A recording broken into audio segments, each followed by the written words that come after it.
Willkommen Literatur, willkommen Worte, willkommen Gedanken, Poesie und Stille. In Berlin, in der Hauptstadt der Literatur.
Welcome, welcome, welcome to KROKODIL Festival inside of a bigger festival. And we know that you German people like to save, so you're getting 2 festivals for the price of 1. It's a very good deal. You also get 6 authors plus 1 performance. It's amazing. Tell your friends about it. We're having a great evening tonight with the 6 authors and Paška. And tomorrow we're having the debates. You saw all that. So without further ado, I would like to call and invite Adelina Tërshani somewhere from the audience to talk to me. I know. I think you need a microphone. So I have this little... What's this music for? Okay, I have this little trick. I like to meet my authors before the hosting, and then I try to pry through their private life to see what I'm going to talk to them in the evening. And she figured it out this morning. She said, "Don't ask me about this tonight. Please don't ask me." And of course, I'm going to ask her. So one of the pieces that you're going to be reading is "Do You Feminists Fall in Love?" Now, you're having a lot of dating problems because of your engagement and and because of your work. Tell us a little bit about it. And if she's not going to tell it, I'm going to tell it. I'm going to pretend to be her. So I really told you to keep this out of the stage. It makes me sound so desperate. Come on. No, but listen. We all agree that love is political, right? Sex is political. Everything is fucking politics. So I think this is a very good... I mean, Adelina, I have to say, she's very visible as a feminist, as an activist in Kosovo, right? And, you know, that might be good for your ego, but maybe not so good for your dating life. So please... Yeah, I mean, being a meme and a graffiti back home, it does cost me, and being labeled a radical feminist. So you want the judge story? Yeah, give us the judge story. Holy moly. So, here's the thing. Okay, I was at a bar, and we were making eye contact with this guy. And then, Albanian men, they have a big red line for me because I know them too well to date them. So...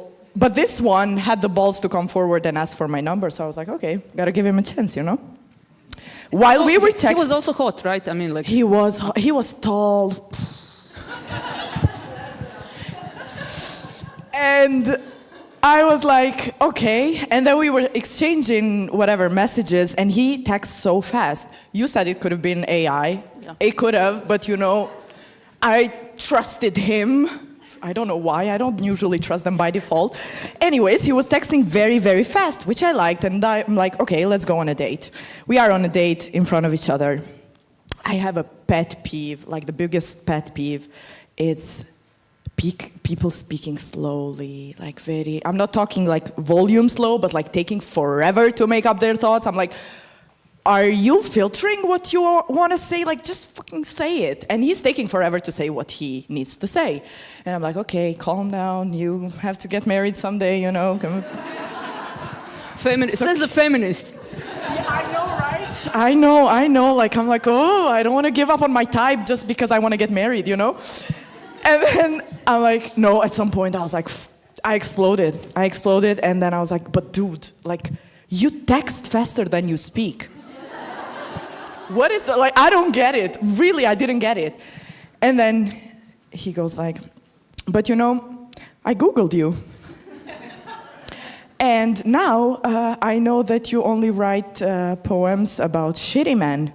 So I really have to think twice what I'm saying because I don't want to end up in one of your poems. And I had already thought that that's why Albanian men are intimidated by me because they are scared that they're going to end up. So first red flag is that you think you are going to end up in one of my poems. Hence, you are not my type. I was so mad that he just vocalized everything that I was saying. Like, he smart enough, you know, but he said it in the wrong moment. And I was like, okay, I'm gonna get the check. Oh, no, I didn't mean it like that. He followed me, basically. I was like, you know, dude, it's not even about you anymore. Basta, ciao. He followed you he followed you all the way home, you know. He did, he knew where I lived. It's a small fucking country. Yeah. I mean, okay, so this is like a funny or not so funny anecdote. Sad. But also your activism puts you in danger, actually. I mean, you were also telling me about like how a guy almost like ran you over because he recognized you, because you became a meme. And not in the best kind of way. I mean, like, tell me about your memeness and how you subverted the meme. Oh, you want that story too? Yeah, But yeah. I should have kept something to myself today. Why did I meet you in the morning? Yeah. Oh, the meme. It was a poem called Patriarchal Logic that I performed in 2017 when we did the, what is it? The 8th of March celebration. It's not a celebration, it's a demonstration that we do it. It's traditional. We do it every year in Kosovo. And I did it I wish we could do it every day. We have reasons to. So by the end of it, when we were in front of the government, I was performing slam poetry. Still very new concept back home. I'm trying to build a community on that. And it just fucking exploded. I thought I was, oh, somebody knows that one. I see. I thought I was just stating, you know, what people knew, that men don't wash their fucking socks, their fucking underwears, that we get sexually harassed at work, that what? I don't know. I was explaining my stories, my mom's stories, my sister's stories. And it just exploded. Yeah, it became a meme, but unfortunately they switched it to sexist memes, and it was just all over internet. I was like, when is this gonna end? And then this group of young students, activists, wow, I love them. They just came forward and they were like, Adelina, we have to do something about this. Like, it's getting out of hands. I'm like, no, please, no attention anymore. They're like, we have to do something under the hashtag, let's take back the meme. And I was like, fuck, that sounds cool. And they were like, okay, but your face has to be in it. I'm like, no, not my face again. They're like, it has to be graffitis with statements, like feminist statements. So they went, I disagreed, I don't want to take so much time. I was like, please don't, but then at some point you gotta basically sacrifice your personal life in a small country like Kosovo, and dating life and everything, because I realized with that poem, from all the messages I got all over the world from Albanians and Kosovars living all around the world, like young girls, that they felt represented with that poem. So I was like, I can do activism through poetry. I'm gonna keep doing it. So what they did was that they painted graffitis with my face all over the city with like feminist statements on top of it, because it's a famous like shot from the video where I'm like this. And then they made that a stencil. They put like feminist statements, and under the hashtag take back the meme. So my face is all over the city. I'm not flattering myself. She just asked me this question. No, I think it's a great story for a slam poem to become viral and then to end up on the wall. I was saying this morning, I mean, this is, if literature or spoken word can do anything, this is political work that you're actually doing. I mean, but you know what they were saying when the graffiti, we did the graffitis because I helped them, obviously. We did the graffitis where there were already graffitis, but what they said about this one, they were like, you're vandalizing public spaces. I'm like, it was already a penis there. How come I am vandalizing it with my face? But it's when women use up public spaces to just send a message, to make feminist statements, then you are vandalizing it. So I guess it became, again, public, part of public discussion, and yeah, I'm just on board with it now. I'm fine. And I get to be here with you guys. Thank you. And because she's dating out of Kosovo, obviously she's looking for tall guys. So if there are any tall guys in the audience later after the show, come talk to... Wow, the best advertisement I could get. No problem, no problem. I'm a matchmaker, you can hire me after this. You want to do some of your magic? Yeah, thank you.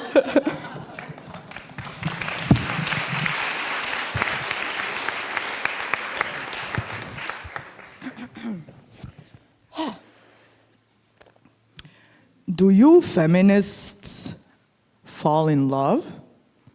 Am I rushing? Do you have to play a jingle? Do you feminists fall in love?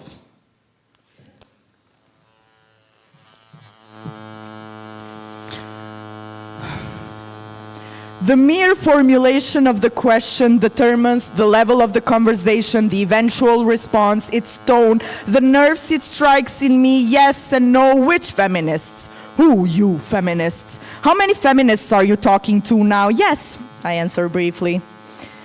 And as he starts mansplaining love to me, I zone out and think. We still have so much work to do. Now we've just been boxed into another category, still inexperienced in perceiving women as individuals rather than a homogeneous mass. Because all of you are somehow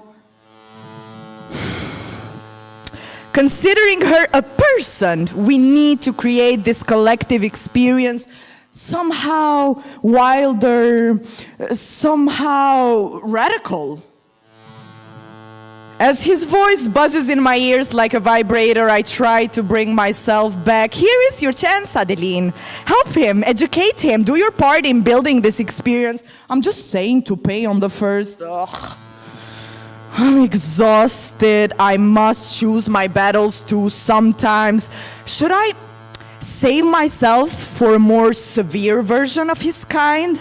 Or perhaps this one, slipping through the feminist sieve with just this question, has potential. Background voice, I calculate. Worrying about myself, friends, society, where the hell are their guides to unlearn what we've had to unlearn? Your privileges make you foggy. I return to the conversation, the voice grows louder, the background face somehow understandable, because in Kosovo, I gather my strength to give another feminist lesson. In fact, this has potential to turn into a conversation, right? I tell myself with the greatest hope that now I will sound like the mansplainer, because surely he knows these things, right? He was just joking, right? Stay calm, Adeline, I tell myself, even though I know I don't have the energy to not take it calmly. I'm exhausted. Remember, he knows it too. It's just a sexist joke. It's okay, Adeline. I lied to myself and continue playing mother despite having no children at all.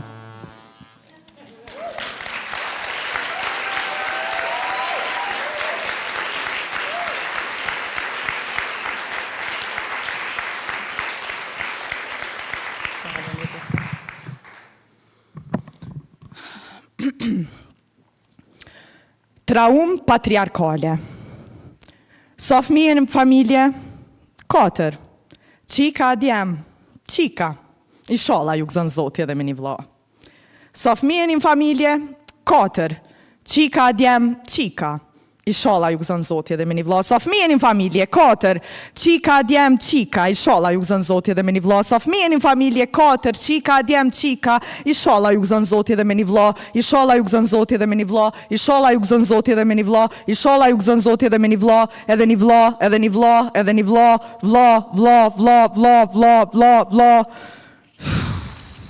Ma shumë se hallat, tezët, kusherit, dojt e mamit, dojt e babit, dojt e dojve, edhe ato gratë e panjofshme në autobus, as printemi nuk ishin zërë me ma bo këtë vlla. Qysh të bojnë muni kur gjaveq pëse s'ki vlla, qysh truni ju ka shpërla, kofshin burra, gra, qysh mujnë mëre kështu senet si me thik minda, e mu që ato trauma po mi rikthejnë, që ato balona kur piq përthejnë, it's a boy! E burri, kur të kaltër të neshe, syti vizlojnë, edhe gruja gëzohet se mo nuk ja shurdhojnë, gëzohet që në shpit babës nuk e qojnë, që një karë në shpisum po e bën, në mjeken hoxhallar nuk e maltretojnë, ama burri nuk e kontrollojnë se ati ljongun magjik nuk ja kontestojnë. Unë që asoj grusja ka i hallin, se ti që e ki pushtetin, ti let qaren ja bon vetit, qysh asoj në kry me ashti që nuk arën këtë tokë ty me të maru fmi, qysh me i kalzu që as sekundin mës me plak të menu ty fmi, qysh me të maru mëre. Ti ku po je sigurt djali atë plakët burra gru. A nështë ako me dash djali me burr me të martu, që atër një mel tiki me gju, po jo pse je gëzu, po pse krejt projekcionet para syve tu kanë rënu, se hisën tondes, po boj ka me trashëgu një gru. Fuck you.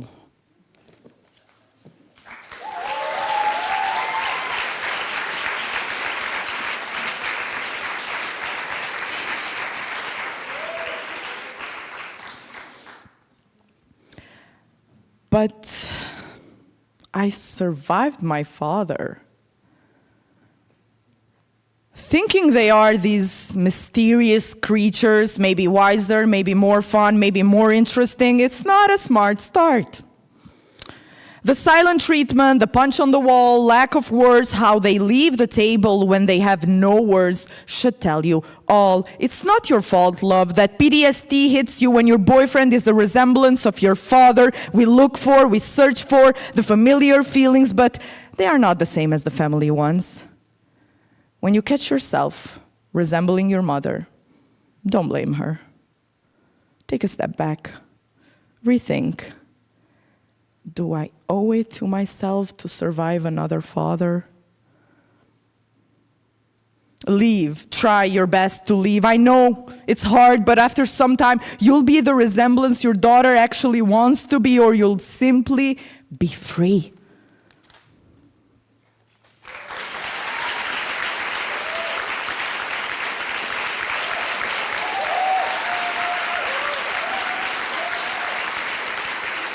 Bravo!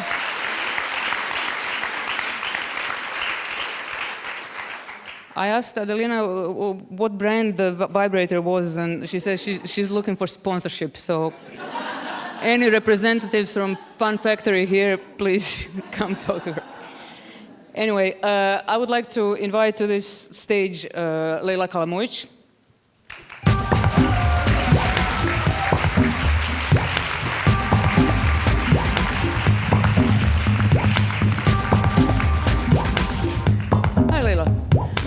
I didn't get to talk to you about your private life before this. You ran away. Why are you so far away? Come closer. Come closer. I'm going to start with a heavier thing with you. Actually, when I was reading about your life kind of trajectory, or as they like to say in the US, your journey, you know. I felt very, very connected to your story. You know, like the kind of so-called mixed marriage, then the war. I mean, you are a bit younger than me, but I was also in Zadar, which was occupied and bombed. So I could identify a lot with it. And also coming out, queerness, post-war.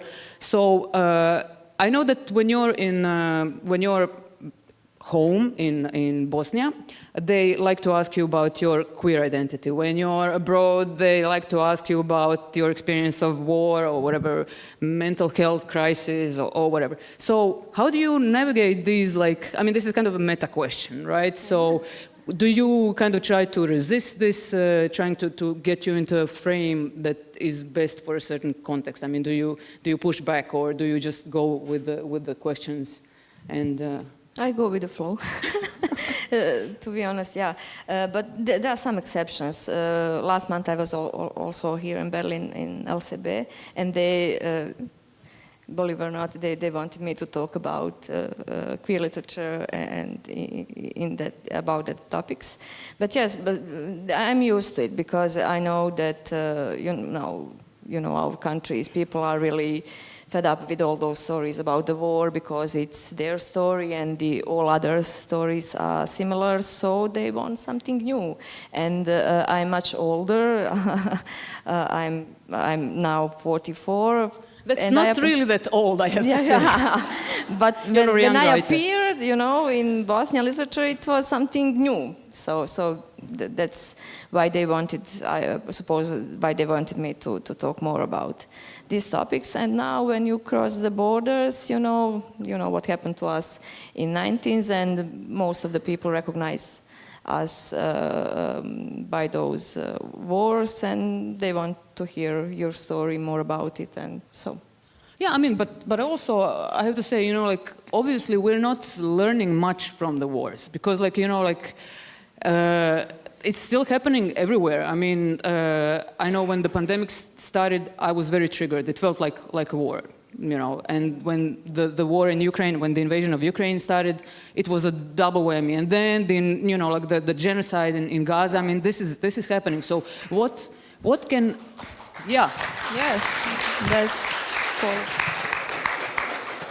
How do you feel about it? Somebody who actually went through a lot of similar experience. Are you triggered? Does it help?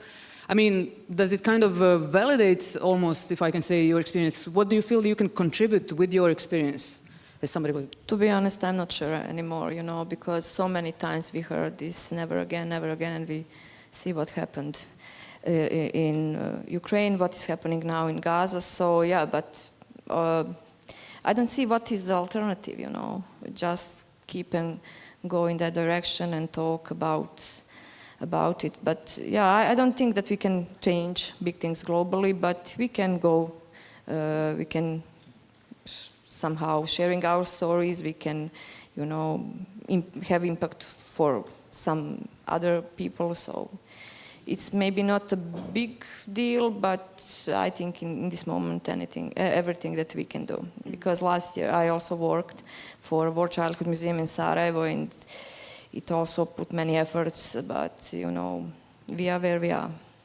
That's the reality. Yeah. You wrote a lot about mental health. What is your passion right now? What is kind of occupying you creatively right now? I know you're going to be reading from your previous book, Call Me Esteban, which was a huge hit, if I can say that, for a book. But what are you doing right now to kind of process your reality? Actually, I'm trying a few things in the same time. But there is this novel I'm trying to write down for a while, because I also am in a group of researchers in Sarajevo. We are trying to now, we are in the final process of writing a queer history of Bosnia and Herzegovina. Oh, great. We just want to say that...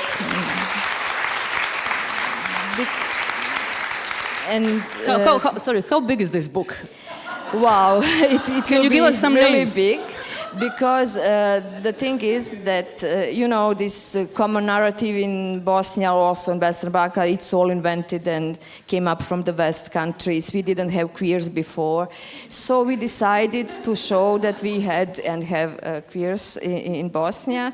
And the good but I think at the end it's the best thing that happened, that we needed to go to different archives in Sarajevo, but all our old newspapers, nothing is digitalized. So we needed, it took years, go one by one, so we find so many things. But what could you find in normal newspapers? Like what kind of a... Yeah, before the Second World War it was many things. Give me a headline. I mean, like, is it woohoo, or is it like... Yeah, there is one story, and I'm trying also to write something fictional about it. There is a girl called Almasa. She lived in Sarajevo. She was born in 1921, and in 1937 she became Enver. This is the first transgender person in Sarajevo, and it happened before Second World War. Yeah, so it's an article in the paper. In the paper, no, not one. There's series of articles. But I'm curious, how was the tone? Was it like like a freak show? Did it have a... No. Actually, it wasn't, and that is also one more detail. She, in that time, or he, got operated. It was small operation, but it really happened, and there was no mocking. Yeah, it was real case, and it was like justified, like medicine. Student, yeah. So. This is amazing. Okay, I'll have you read the story and then stay on stage because I have one question about the story. So. Okay. Do you need help with reading? Can you Yeah, manage? that's the question. Because when I'm standing and reading, I feel like I'm in school, do you and want me to I have. pull out the chair for you? No, I will try. Maybe it's time. You're too shy. It's just you want a chair. Okay. See? It's not trouble.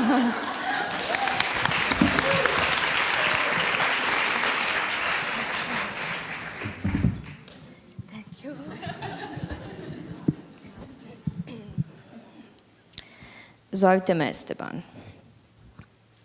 Moje prvo ljeto na moru nakon rata. Ja i moj 7-godišnji rođak Haris, kojem je ovo prvi odlazak na more. Đački odmor u malom Drveniku, organizovala je njegova škola. Ostali prvačiće prate mame, Harisa pratim ja. Jebi ga, jedino je tako moglo. Njegova mama Melida radi u supermarketu, bez slobodnih dana, bez vikenda. Od njenog rada i dedine penzije živimo svi. Ljetovanje ćemo plaćati u ratama. Bitno je da je on tu sa drugarima i učiteljicom. Ja sam prva godina faksa. Filozofija, književnost. Dobila sam veliku sobu koja miriše na lavandu. U koferu imam više knjiga nego gaća. Što pročitam, nakupi se u mojoj glavi kao kišni oblak, spreman da se sruči i istopi u vrelini dana. Na plaži mame odmaraju u čoporu. Piju kafe, ližu sladolede, podvikuju na djecu. Pričaju. Kad me ugledaju s knjigom u rukama, osmijehnu se blago, sjetno. Ne razumijem njihove osmijehe. Ja se njima osmijehnem stidljivo, pa brže bolje utopim pogled u papir i slova. Razmišljam o jednoj majci koja je izgubila sina. Bilo je to u filmu Sve o mojoj majci. Ona, Manuela, imala je svog Estebana, kojeg je na njegov rođendan usmrtio automobil. Esteban je htio napisati roman o svojoj majci, Almodovar je snimio film u kojem majka oplakuje svog sina. Film sam gledala u kinu Meeting Point. Te večeri zaputila sam se pravo kući. Uspinjala se u strmu ulicu starog naselja prema svojoj kući bez majke. Pred očima mi je titrao Estebanov lik. Vidjela sam ga pokislog u vjetrovci i farmericama, s vlažnim notesom u ruci. Ulica koju sam gazila zove se Širokac i baš je strma. Na vrhu ulice zastala sam da povratim dah. U tom predahu okrenula sam se prema nizini. Grad je tonuo u mrak, a meni je na pamet palo šta bi bilo da je moja majka danas živa, a da sam ja umrla te davne noći prije 17 godina. Na plaži sunce prži. U sjenci borova mame se hlade lepezama. Znojim curi niz vrat, butine i mokre, glasovi sve tiši. Djeca divljaju po vrelim kamenicama, gađaju se, ganjaju, učiteljica vrišti za njima. Svako malo neko dijete bez dozvole zagazi u pličak, skvasi noge, ruke, okrene se prema obali i isplazi jezik ostalima. Učiteljica potrči za njima, majke viknu. Snovi se pretvaraju u so na koži. Čita Markeza, kratke priče. Jedna među njima zove se Najljepši utopljenik na svijetu. Koža na čelu mi se nabora kad shvatim da se i on zove Esteban. Sunce napušta odbrambenu zonu suncobrana. Spužvasta prostirka upija znoj s moje kože. Vadim hemijsku iz ruksaka. Svako spominjanje imena u priči zaokruži im. Esteban, Esteban, Esteban. Plava boja brzo se suši, izoluje riječ od 7 slova kao zaštitna traka mjesto zločina. Gabrielov Esteban obučen je u morske alge i školjke, zaogrnut mirisom mora. Ko zna koliko dugo ga je voda nosila? Mrtvog, nanijela ga je na obalu sa oceta, koji će postati njegova sveta grobnica. Dlanom dotičem vreli vrat. Izgorio. Boli me. Hoću da se zaklonim. Greškom pogledam direktno u sunce. Svijetlo, vrelo i bijelo. Kakvo sija samo na jugu, izvrne moju sliku svijeta. Preokrene je onako kako je to uradila Almodovarova kamera neposredno nakon što se začuo tupi udarac dječakovog tijela o šofer šajbu skupog auta. Manuelin krik, ritam njenih potpetica dok biju asfalt, pulsira mi u mislima. Kad je sljepilo prošlo, ugledala sam svoje mrtvo tijelo na površini mora. Vukli su ga sitni valovi, kao što otmjen konjski kas vuče pogrebnu kočiju. Kad su me nasukali u pličak, djeca me spaziše. Ostaviše međusobne svađe i izrugivanja. Iz ruku im ispadoše kamenčići. Pritrčaše. Zagledavala su me, povlačila me za nos, čupala mi kosu, svoje male prste gurala mi uši. S ruku su mi trgali alge, sipala su pijesak u moja otvorena usta, udarala me u grudi. Zaigrana, euforična, privukla su pažnju svojih mama. Kada žene razaznaše mrtvu igračku među tjelašcima svoje djece, potrčaše kao bez duše. Sve do jedne hitale su nagrdivši svoje bose noge na oštrom kamenju. Njihove lagane i duge haljine u vodi im se zadigoše. Lebdjele su oko njihovih kukova kao raznobojna morska trava. Majke su trgale pijavice s mojih ruku, zapetljane vlasi kose sklanjale mi s lica. Usplahiranim glasovima narediše djeci. Brzo, zovite je. Ona je nosila bijelu haljinu, zbog koje joj su joj i kosa i obrve djelovale još crnje. Pred njenim koracima svi zašutješe. Djeca i žene uzmakoše. Lagano, ali odlučno prišla je mom tijelu. Naborano lice nadvilo se na moje modre obraze. Sunce je peklo. Uzela je moju glavu i pažljivo je smjestila u svoje šake kao jaje u gnijezdo. Bila je to moja majka, na pragu svoje starosti. Spustila je usne na moje oči, a onda jezikom liznula jednu slanu kap vode s moje trepavice. Ovo je Esteban, reče. Ostale žene se zagledaše. Esteban i niko drugi, zavapila je. Kad su to čule, ostale žene se ponovo skupiše oko mene, uglas zajaukaše. Udarale su se po obrazima, čupale si kosu, derale haljine. Ovo je Esteban, izgovori moja majka još jednom i poljubi mi obraze. Sve druge žene stadoše klimati glavom. Kao jato uznemirenih ptica, stisnuše se uz moju majku. Osjetih kako njene od plača vlažne i tople usne ljube moje. Za njome i ostale počeše milovati, ljubiti svaki dio mog tijela. Vrijeme je odmicalo, sunce je zalazilo. I to je bilo to. Savršena smrt koja mi odlično pristaje. Thank you.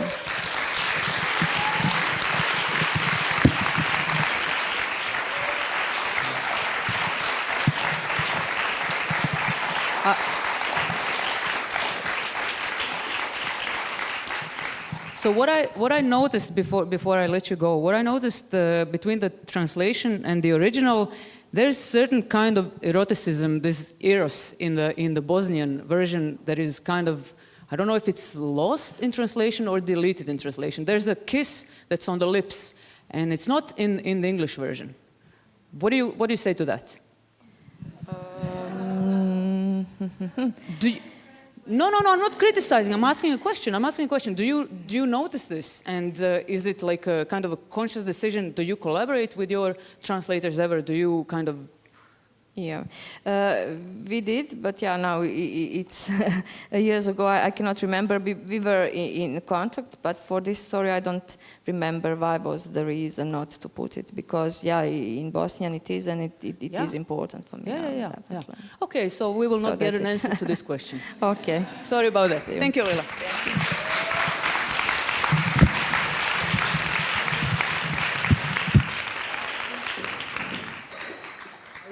I really was not. I'm a translator myself, and I really hate criticism. So I would never criticize a colleague. I was just asking questions. So I'm supposed to say now that the event has been co-funded by the European Union, and we want to thank you, people from the European Union. However, if you want to really help, wait. Here's an idea. If you really want to help the countries of the West Balkans, just let them join the EU. They've been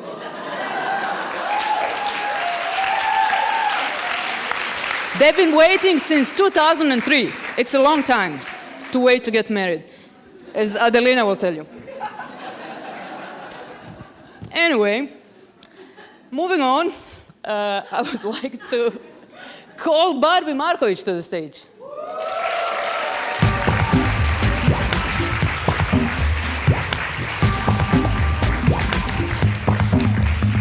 Zdravo, Barbi. Zdravo. So I guess... this one is not on, is it? Yeah, okay. Okay, what happened to your hand? Is it too private, too personal, if I ask you? I don't know. I mean, I was actually... Make up a story. Make up a story. Make it good. Actually, it's in my story. Okay, fair. So let's not uncover this secret.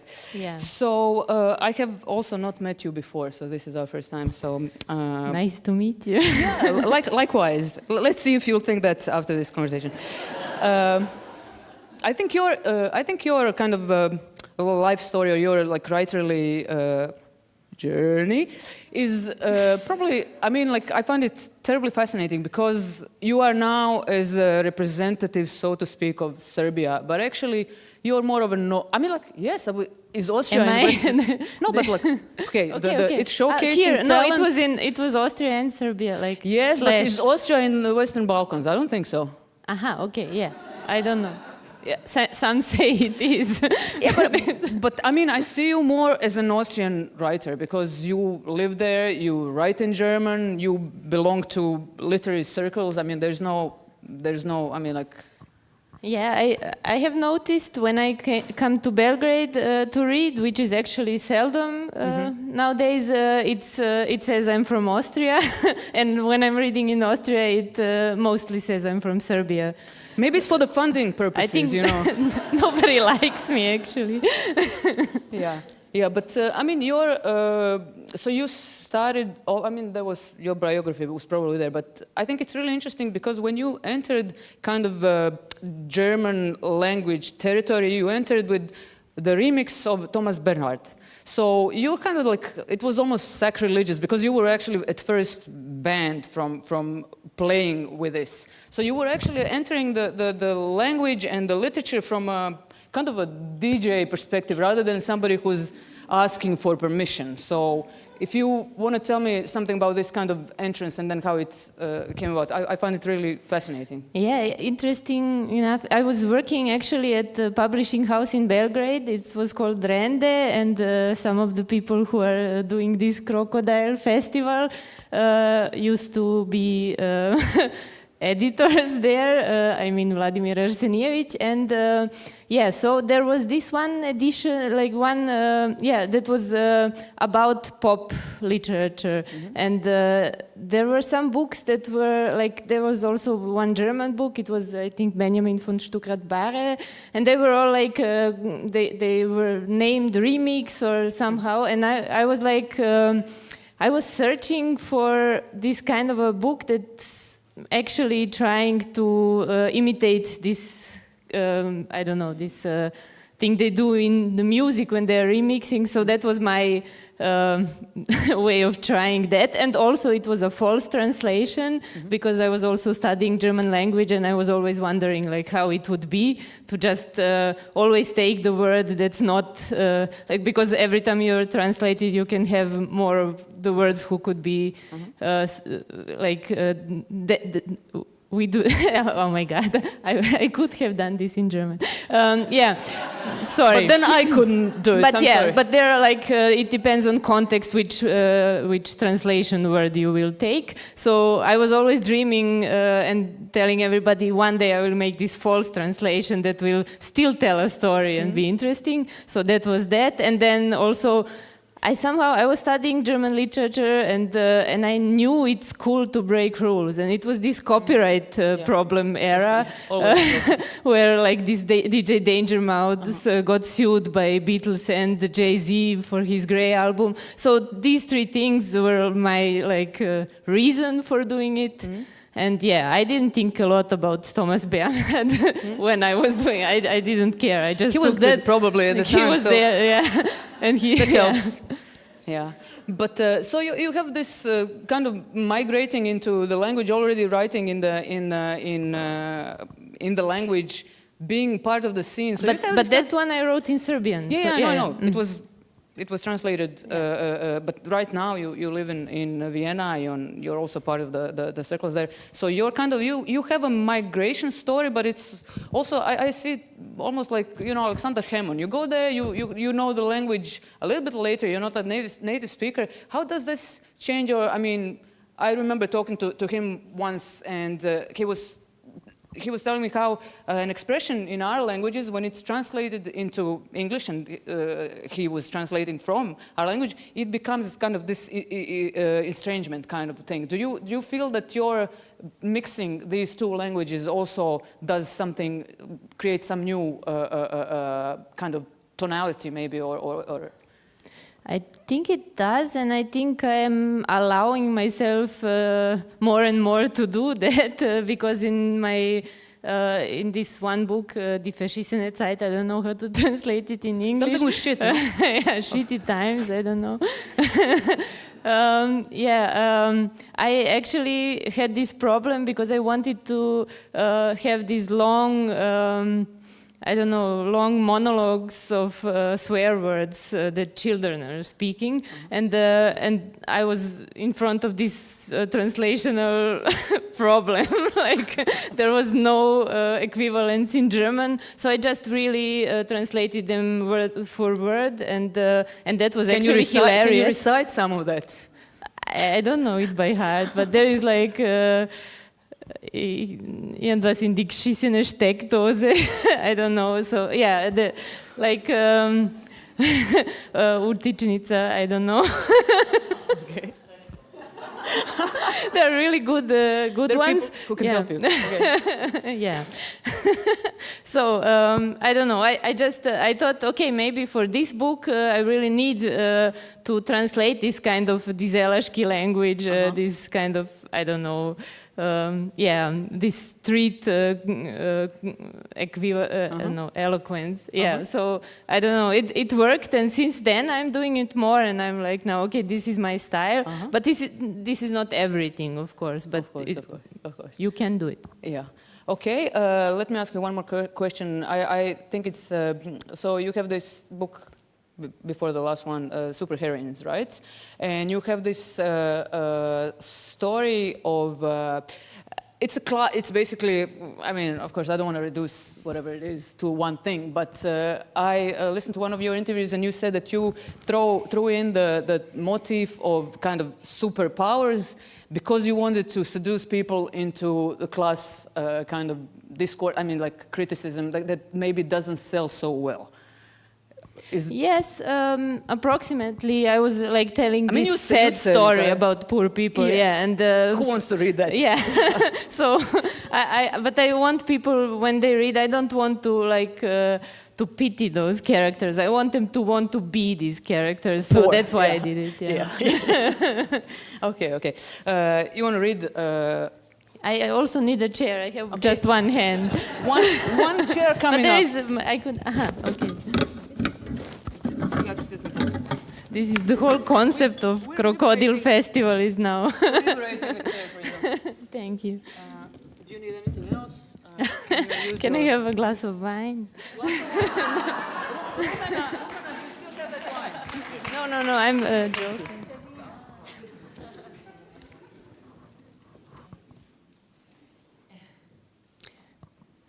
Nothing? When I start, you will start? Okay. Auf der Party-Location laufen schon seit Stunden die Vorbereitungen. Dort, wo bald die Party beginnen wird, haben sich ein paar Leute versammelt. Sie waren vorher einkaufen. I just have to check if that's the thing I'm reading. Okay. Im Getränkeshop haben sie Spirituosenflaschen mit Tieren auf dem Etikett gesucht. Sie haben diesmal auch Tonic eingekauft, weil jemand Geburtstag hat. Das Bier haben sie nicht im teuren Shop gekauft, sondern verbilligt im Supermarkt. Der Partyraum wird jetzt geputzt und die Soundanlage eingerichtet. Eine Person, die die Gläser ordnet, sagt, Mini kommt. Vielleicht machen sie und ihre Freundinnen wieder Karaoke mit ihren Liedern. Oh Gott. Das ist immer das Ärgste. Ich verstehe ihre Sprache zwar nicht, aber ich singe mit, sagt jemand anderer. Inzwischen. Mehrere kleine Gruppen glühen zu Hause vor, damit sie bei der Party sofort an den Spaß anknüpfen können.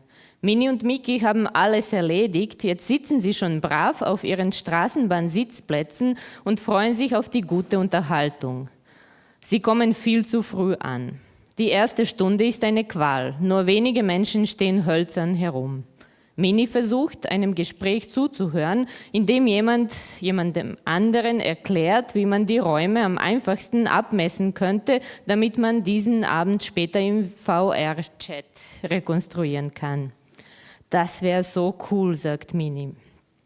Es klingelt immer häufiger. Jemand hat Geburtstag und alle, die hereinkommen, gratulieren und lachen und schreien. Es wird mit Sekt angestoßen, Wunderkerzen spritzen und prallen von der Haut ab. Manche Gruppen beginnen mit hochprozentigem Alkohol, um die Stimmung auf die nächste Stufe zu heben. Es gibt Gründe, warum Mini keinen Schnaps trinken darf, sagt Miki und nimmt ihr das Stamperl weg.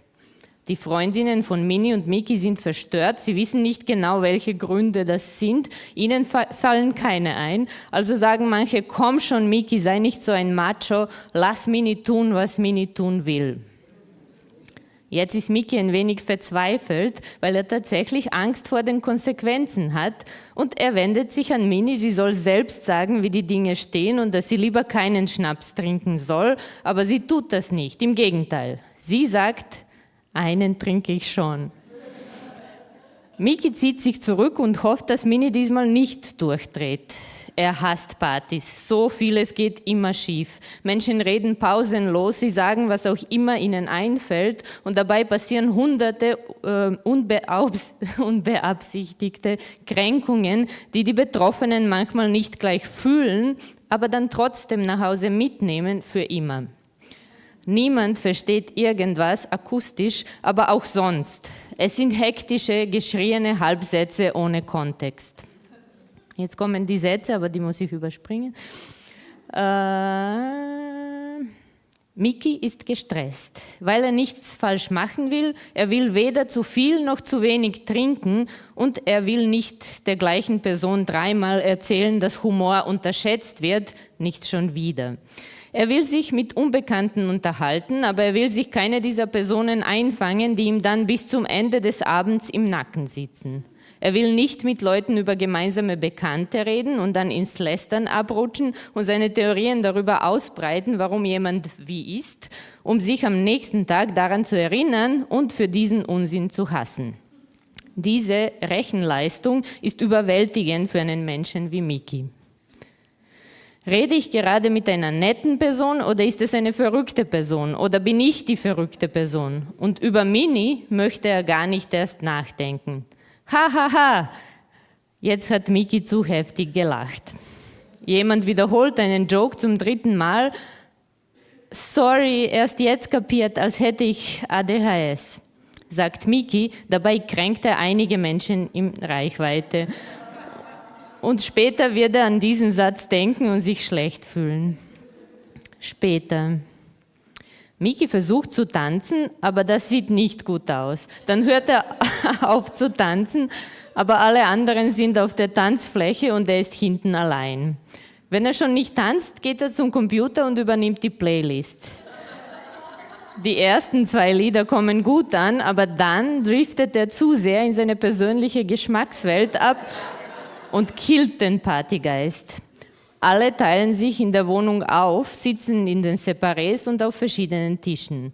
Jopa kommt aus der Toilette und sagt, geh schnell auf die Toilette. Miki lässt sich stressen und rennt auf die Toilette, ohne zu fragen, was er genau dort finden wird. Er ist schlecht drauf und nimmt ein bisschen von was auch immer das ist. Wieder draußen sieht er, Leute sind im Ledersessel eingeschlafen, zerrissene Nylonsocken, in der Ecke dunkle Gesichter. Was habe ich überhaupt genommen? Er setzt sich auch in eine Ecke und wird zum dunklen Gesicht. Währenddessen wird Mini immer wütender. Minis Leben ist nicht einfach und sie tendiert manchmal dazu, alles zu persönlich zu nehmen. Dem Nächsten, der sie fragt, woher sie kommt, haut sie eine rein. Alle versammeln sich um sie. Was ist mit dir los? Er hat sich nur für dich interessiert. Das war nicht böse gemeint. Verpisst euch alle zusammen, schreit Mini. Ich schulde euch keine Erklärungen. Nicht für meinen Namen und nicht für meine Herkunft. Ein Typ in der Ecke lacht. Was lachst du? Solche wie du vermiesen mir das Leben. Und Mini haut ihm eine rein. Mit der Faust direkt ins Gesicht. Der Typ fällt um. Mini ist stärker, als viele vermuten. Kylie fühlt sich verantwortlich, das ist ihre Cousine. Sie hätte wissen müssen, dass Mini auf Schnaps unter Umständen ausflippt. Sie gibt ihr die Hose und sagt, komm, morgen machen wir uns schön und gehen frühstücken. Mini haut Kylie eine rein. Du mit deiner beschissenen goldenen Hose. Ich habe nur gesagt, dass sie schön aussieht. Schieb sie dir in den Arsch, reiche Cousine. Kylie wirft die Hose auf den Boden und spuckt darauf. Stirb meinetwegen, sagt sie zu Mini und verlässt die Wohnung. Mini wütet inzwischen ziellos herum, abwechselnd weint und droht sie. Was bin ich geworden? Mini, was ist los? Fragt ein Bekannter. Wieso wollen mich alle erniedrigen? Die Frage ist nicht, wieso dich alle erniedrigen wollen, sondern wieso dich alle erniedrigen können, sagt dieser Mensch. Und Mini hat keine Kraft mehr, ihn zu hauen und auch nicht ihm zu erklären, wie viele Antworten es auf diese Frage gibt.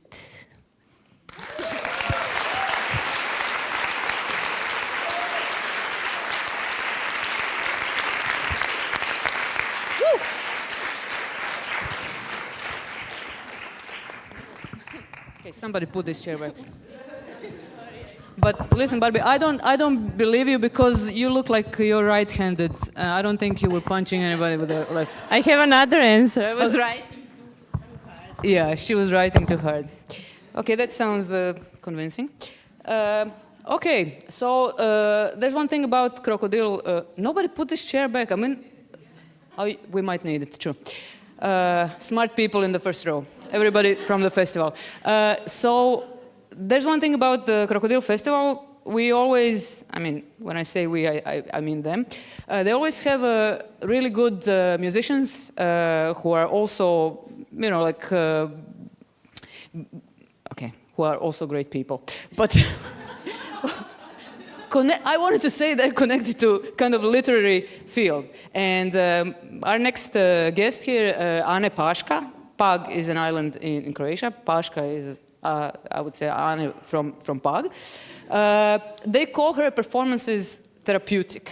Somebody called, I mean, maybe she did, but in any case, so I just wanted to remind you again what you're getting for your money's worth. So you're gonna get 20 minutes of therapy on top of everything else. Woo!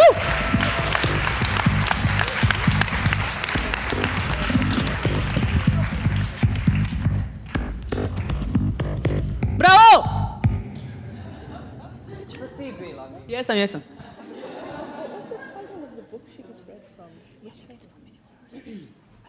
mini.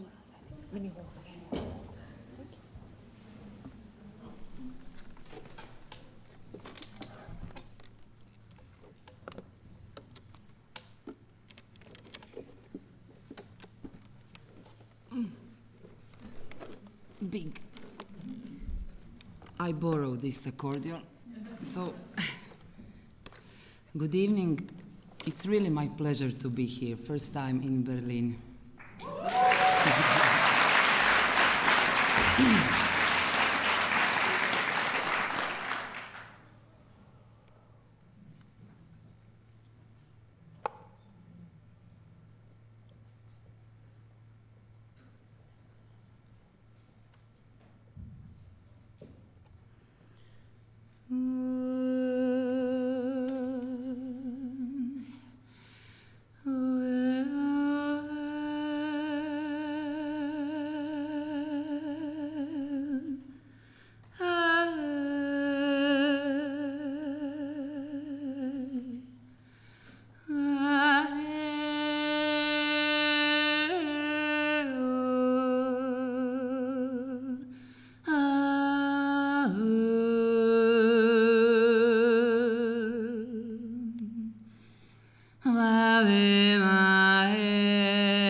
traži se sunča san.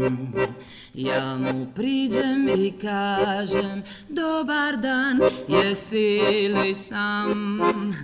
Namigne mi slatko san, okrene leđa, uzima torbu, iz torbe vadi biciklu i kaže tvoja je, tvoja, tvoja je,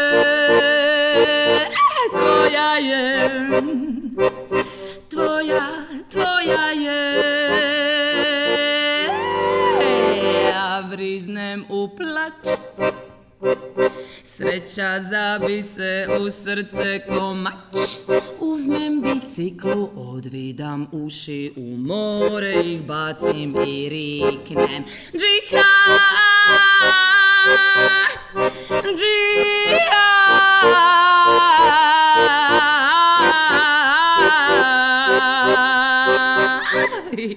Poletim u zrak, na bicikli jašem, jašem, jašem, jašem, jašem, dok ne odjašem u suncad.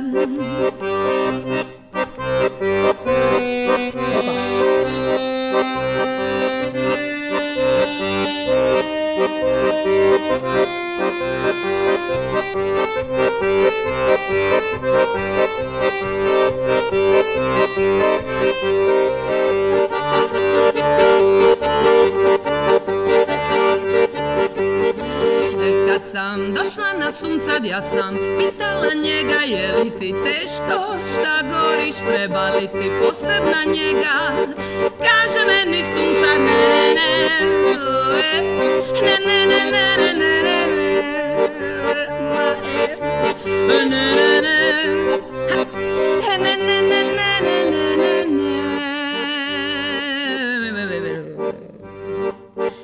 ja ne gorim, ja samo svjetlo sijem ja. Ne gorim, ja samo svjetlo sijem ja. Kako ja čula sam to, kad uši moje na dnu mora stoje. Što ćemo sad? Ej, ja ne gorim, ja samo svjetlo sijem ja. Ne gorim, ja samo svjetlo sijem ja. Kako ja čula sam to, kad uši moje na dnu mora stoje. Što ćemo sad?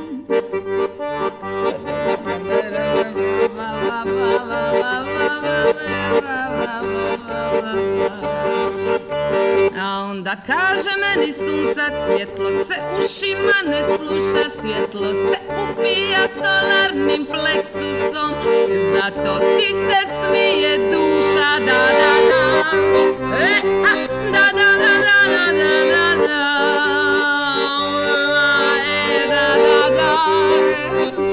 Da da da da da da da da.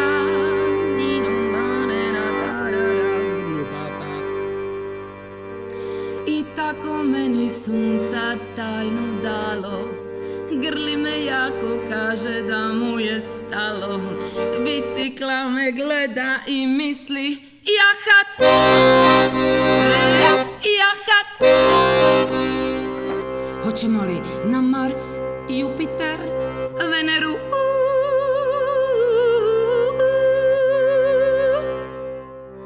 A ne, ne, mačko, sad svjetlost nosimo njima i vraćamo se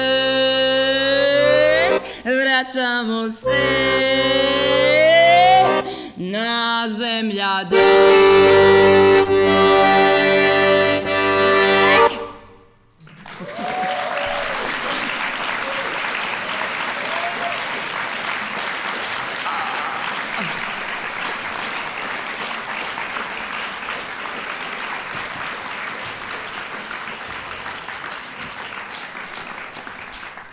So we all came to this beautiful planet Earth, and there is one song about it. na planeti dogodio se maj birthday.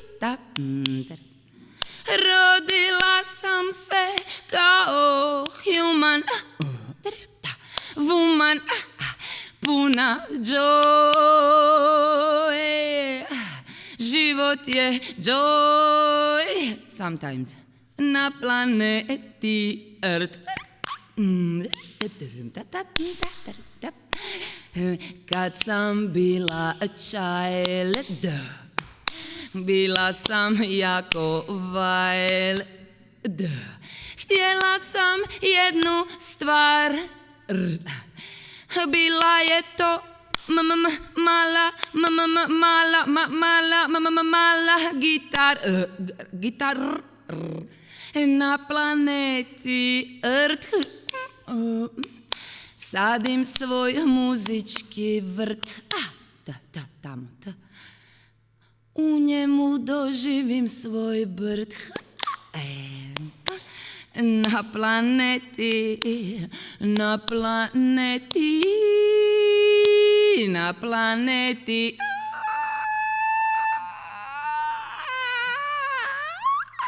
Earth.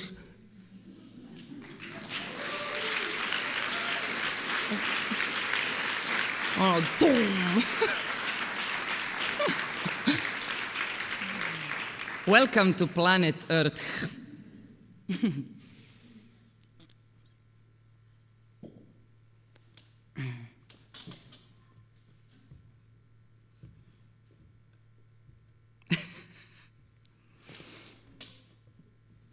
Maybe I have to put it on.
Kuća je malena od kamena.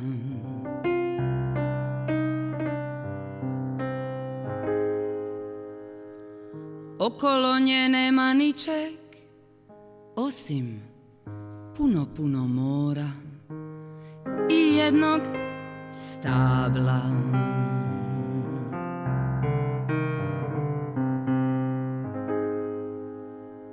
Na stablu sjedim, kopam nos i šuštim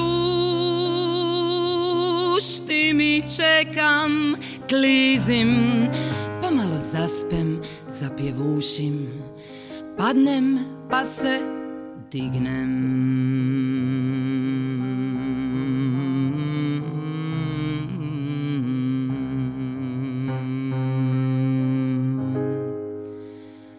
Stablo ima bijelu kosu,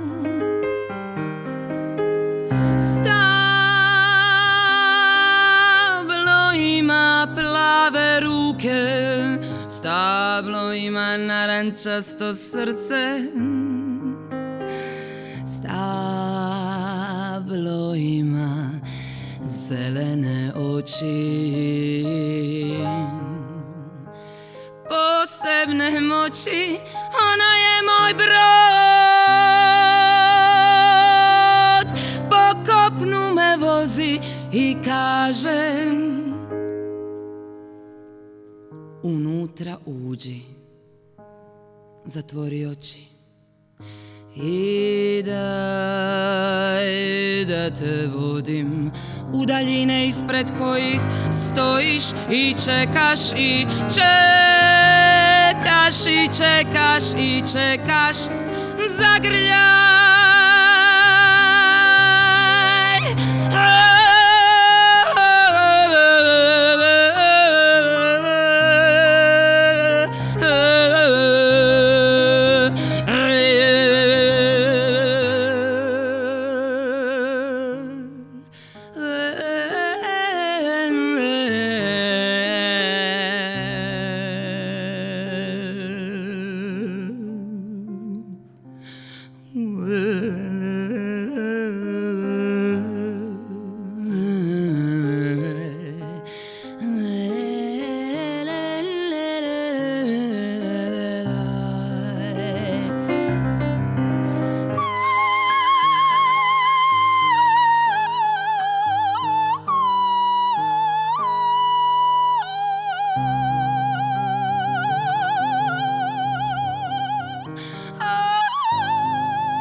čekam, zagrljaj ptice,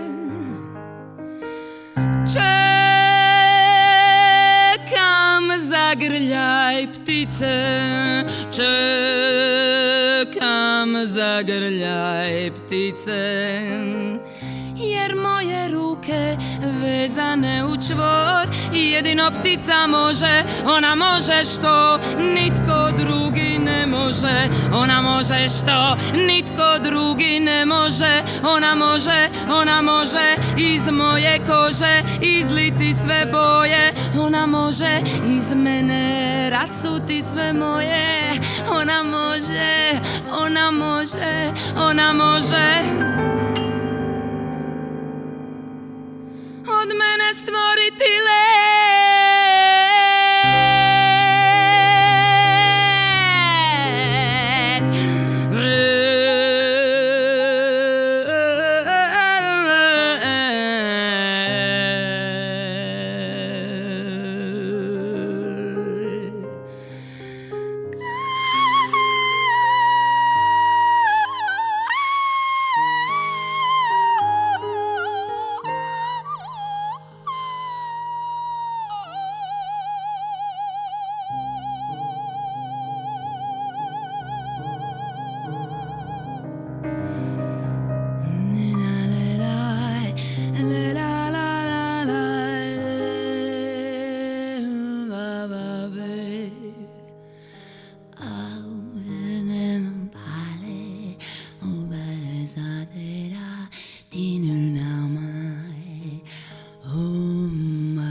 Thank you very much.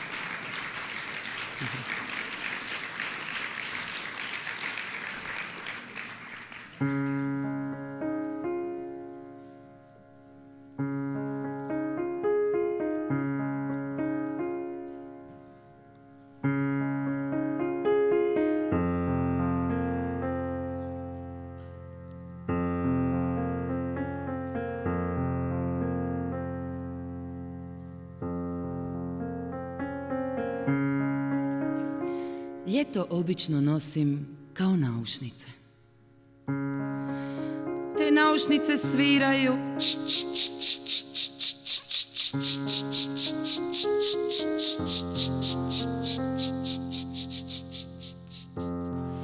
I ja budem zadovoljna. Noge su mi bose, ruke su mi teške, glava mi je čelava, a na glavi nosim šeširka. Od mora pravim kolače, slani su i bježe, ali mene to zabavlja i ja trčim i trčim i trčim dok ne uhvatim sol u srce.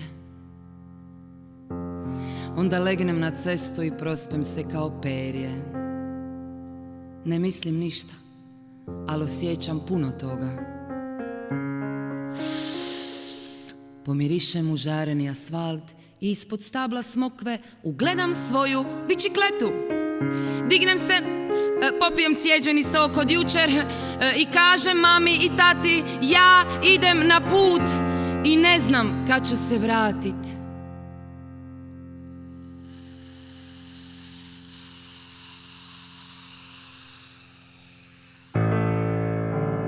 Na put.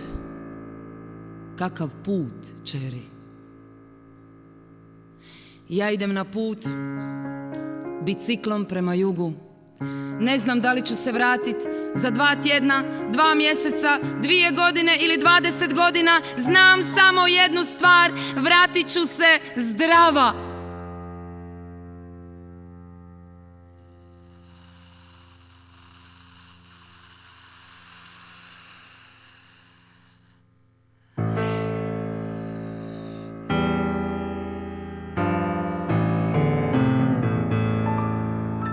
Čeri, što ti treba za put?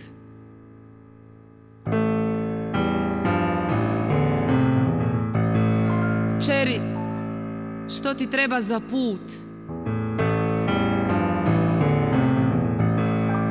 Čeri, što ti treba za put? Ovako, treba mi kabanica, Čale, popravi mi kočnice, majko, spremi mi sendvič, Čale, daj mi onaj pojas za po noći vozit, da svijetlim, da me ne zgaze kamioni. Što mi još treba? Treba mi nekoliko čistih gačica, bilježnica i harmonika.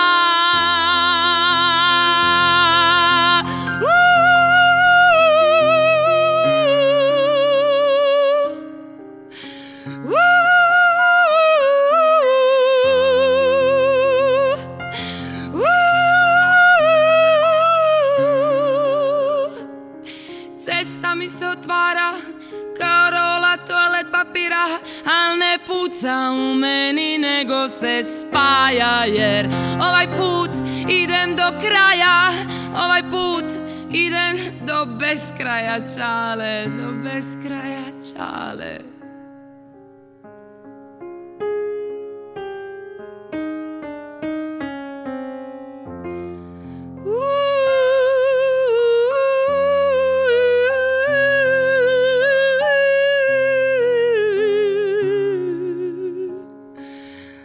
Mi živimo u predivnom vremenu, Čale.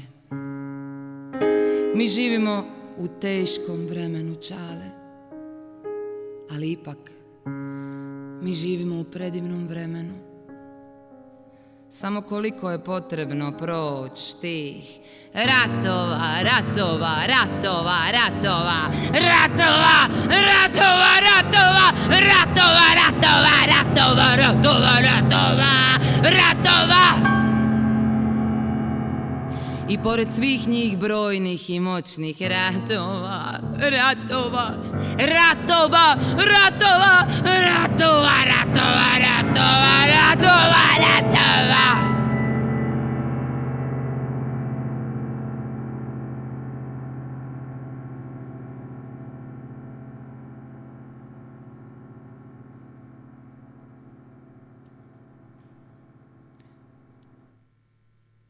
Samo je jedan jedini mir.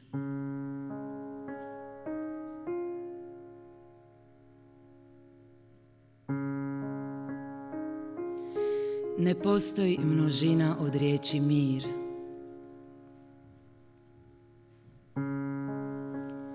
Once again, ne postoji množina od riječi mir.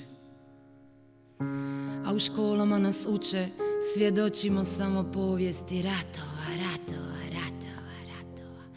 Na svim mogućim vidljivim i mikrorazinama samo ratovi, ratovi, ratovi, ratovi. A što je sa povijesti mira?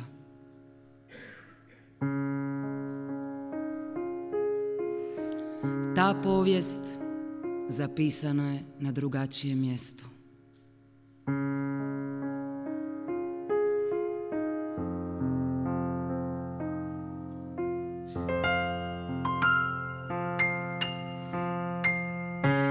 Za mir se ne treba boriti. Za mir se samo treba dobro umiriti.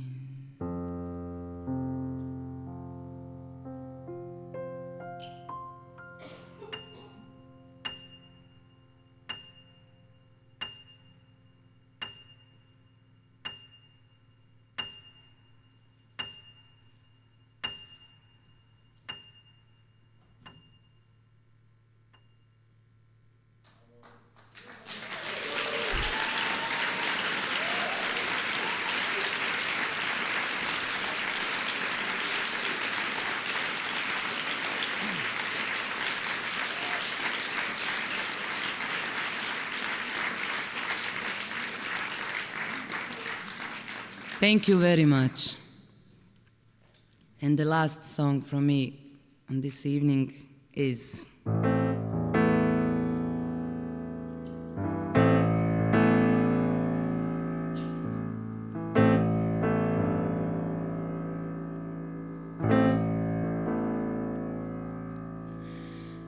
Meni ti treba da ja odem, meni ti treba da ja odem daleko, daleko.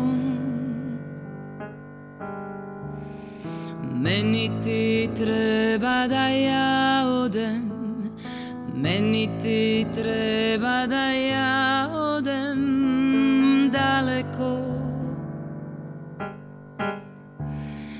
daleko. A šta to ima daleko što nema ovdje? A šta to ima daleko što nema ovdje? Možda sladoled, možda sladoled. A šta to ima daleko što nema ovdje? A šta to ima daleko što nema ovdje? Možda sladoled, možda sladoled. I meni ti treba da ja odem, meni ti dođe da ja odem daleko, daleko. I meni ti dođe da ja odem, meni ti dođe da ja odem daleko, daleko. A šta to ima daleko što nema ovdje? A šta to ima daleko što nema ovdje? Možda sladoled, možda sladoled. A šta to ima daleko što nema ovdje? A šta to ima daleko što nema ovdje? Možda sladoled, možda sladoled.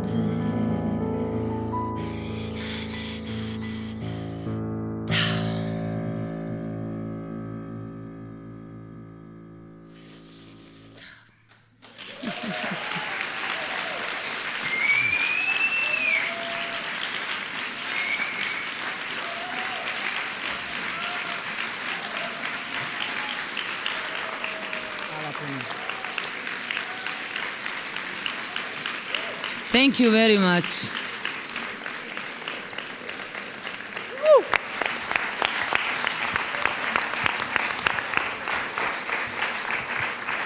It was Anne Paška.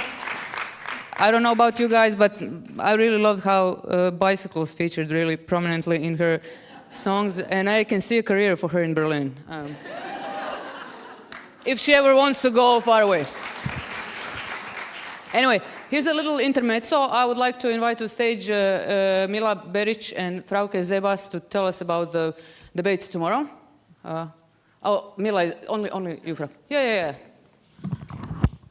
Yeah, unfortunately, Milena had to leave for now, but she'll be back tomorrow for the second part of this cooperation of KROKODIL with the International Literature Festival here in Berlin. Not the same stage, the one in the back, but the same house. And we will have the same authors here that you will be seeing tonight and that you already saw tonight.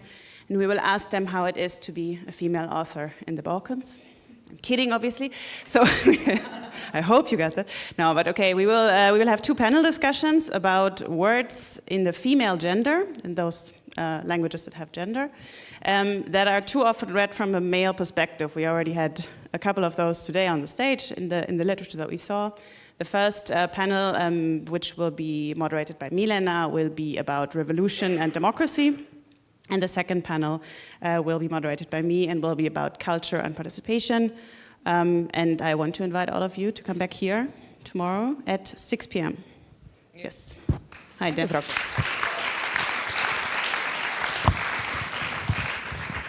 Also, there are some publications by who wants to know more about KROKODIL Festival organization. There will be, but if you're real, there are not a lot of them. So if you're really deeply interested, you will find them on the way out.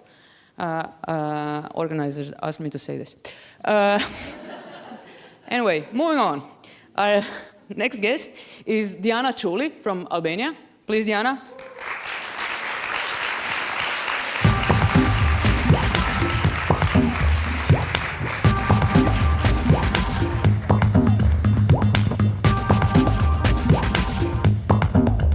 Great to have you here. I mean, like you're a huge author. I mean, like with your importance, you lived through a lot of turbulent times. I would say politically. I mean, Albania has had stuff happening, right?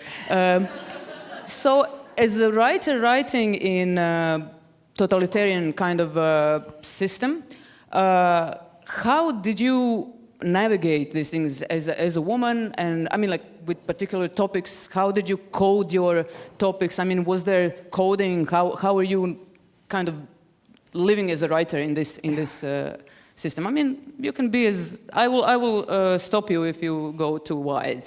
No, I'll try to be short. Yeah. But I think that many of people that lived in our region under such systems and under Yugoslavia, etc., we had similar. Tito was better. Of course. Ours was the worst in all the regimes. I say that I began to write in the late 80s, in the late 70s, 80s. And at the time, the orientation of the official literature was that you had to write about how wonderful was the socialist system, and for somebody who saved the village from the fire, for example, or somebody who saved the Navy, or heroism, things like that. And if you wrote about normal life, love, young people, relations, individual, everyday life, maybe it was good, but it was not appreciated. So you were in the last ranks of the writers, and I belonged to that group at that time. And being even a woman, it was not so easy, because at the time the literature, not because so much of the regime, but because of the masculine culture, and literature and arts were the domain of the men. And they said, I remember I was very angry, not angry, but I was very upset when they said that here are, in the library, for example, here there are the good writers, the great writers of Albania, we have many, and him and him and him, and here is the section of the women writers. So then... So what were the topics that you were passionate about? I know that there was a controversial novel of yours that kind of, I mean, talked about premarital sex, suicide, and you speak about a book that I wrote in the 80s. It was not published immediately because the redactor said, no, not now, later, let's see. It was about the abortion. Yeah. Because during the regime, Albania was maybe the only country of the ex-systems that prohibited the abortion. That in other countries was like... Which is really strange, because in Yugoslavia, very strange. I think in your Soviet Union and everywhere, it was like a victory of the for emancipation of women.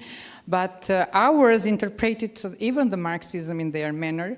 And they said no, because they were very pro-natalist. And abortion was prohibited because we had to make many children, so to make face to the enemies and to be a big people. That was the official reason. But I think in the midst of it was also patriarchalism and many things. Not so much religion. Not so much. So it's very, very unique, that behavior. But it was terrible. It was tremendous. Because women have always done abortion during millenniums. And there were many women that did clandestine abortions and died because of the terrible conditions, but the woman who exercised abortion to another, if she was discovered, she went to prison. So that was the story of my book. And it is a character, Vera, that she's a student, she's in Tirana. They are very, let's say, modern young people, and they have new ideas, and she has a partner. They are in love, but then she remained pregnant, and he doesn't want to marry her because he is not anymore in love with her, and she doesn't want to marry a man that doesn't love her. And then she decided to make a clandestine abortion because otherwise, with a child illegal, she cannot live. It was impossible. That is the story. Yeah, but how did this, I mean, like you said that your editor or publisher said, like, not now. After when was the 7 time? years. Yeah. It was published in 89, very late, and in the 90, we had the changings of the regime, and I forgot the book. So then it was in the last moments, and then I forgot the book, and then that was the answer of the question. We all the writers, we began to understand that now we were free. We had not anymore the censorship, even the auto-censorship that we had in ourselves. But on the other side, the freedom was so strange because it was, now you were very much responsible of what you had to write. It was not anymore to justify yourself that, no, I cannot do this because they will not publish it, so I have to make it a little bit, to make more compromises. And that was very difficult. Very, very difficult to understand how you were alone and with the readers. And it was a phenomena. And I remember that there were some 5-6 years that were not book published. We had even to face front of all this new situation. It was not easy. And then after many years, I met young people that said, oh, you have written that book. And then the book had continued to live without written any article about it. I have done other books, etc. So this is the story of Vera. So you kept forgetting the book, and the book kept coming back. Yeah. Itself, you know. Yeah. And now it is for many decades in the school programs, and yes, it's always. Great. I want to ask you one more question. You're one of the rare writers, at least, that I know who went into politics. So how does this work? I mean, how do you operate as a writer within the political kind of realm? Do you have to change your language? Is there a way to bring some poetry into politics? Not easy. No. Not easy. No, I was very much involved in women movement after the 90s, in the beginning of the 90s. So, and then we were some of us that then we thought, you cannot change the situation of women being fighting only outside of the establishment. You have to be even part of the establishment. So to combine work and then to reach the laws you want for women. And so we were 10 of us that we left the civil society and women movement, and we entered in the parliament, and there were, I remember, 140 men. And when I went to the podium to speak about the question of culture, I was in the Commission of Culture, and all those, even the opposition, they looked at me with pity.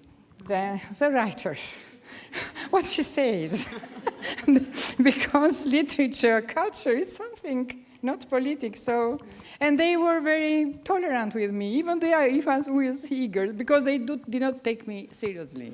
You know? So, and then, but okay, we did the laws we wanted. 30% of politics. And that was very good. And for example, many women journalists, or in the small enterprises that women worked, there were no security for, they were paid in cash like that in black. And we changed all this, and 30%, and many laws that since that time there are. And when I see Adelina and all this, and Lejla and Barbi, and I say, okay, things change. Bravo. I do love it that KROKODIL is actually doing this kind of generational, I don't know what the word in English. Yeah, whatever. Journey is the word. Yes. So we can have the perspective of the changes. I think it's really important to see that you know, we are all contributing to something. What are you going to read for us, Diana? Now, this is a fragment from one of my last novels, and this is a thriller, and the subject is in Balkans. Okay. Yes. And your other texts were made into films before. Is this going to be a film also? Oh, yes, maybe. Of course, yeah. Maybe, who knows? Can I get a small role? I don't speak Albanian, but I can just be an extra. Could I pass for a mafia person? No, this is a book, the person, for example, here the Prime Minister is a woman. I can be her. And the detective is a woman. And somebody told me in an interview that, why? Do you think that in Albania a woman can be prime minister? I said, why not, mister? Yeah. Do you need a chair, maybe? Do you need a chair? Are you going to be standing? No, okay. I think I'm... Thank you, Diana. Because of these pages. And it's okay?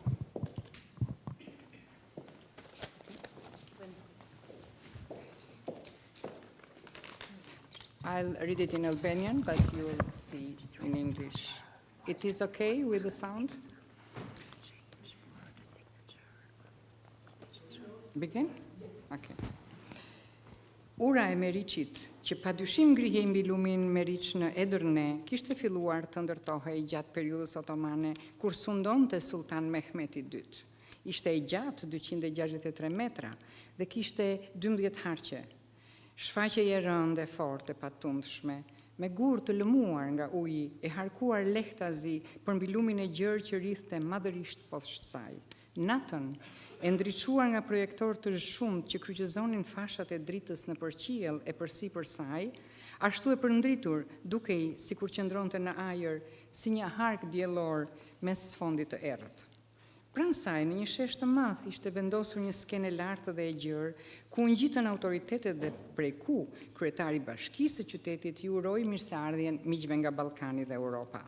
Një përshëndetje të zjarrt në emër të kryeministrit turk, e lexoi zvendës kryeministri, i cili ishte një mesobur me trup atleti dhe i çelët në flokë e tipare, që kishte ardhur enkas atë mbrëmje me avion nga Ankaraja pikërisht për të lexuar përshëndetjen.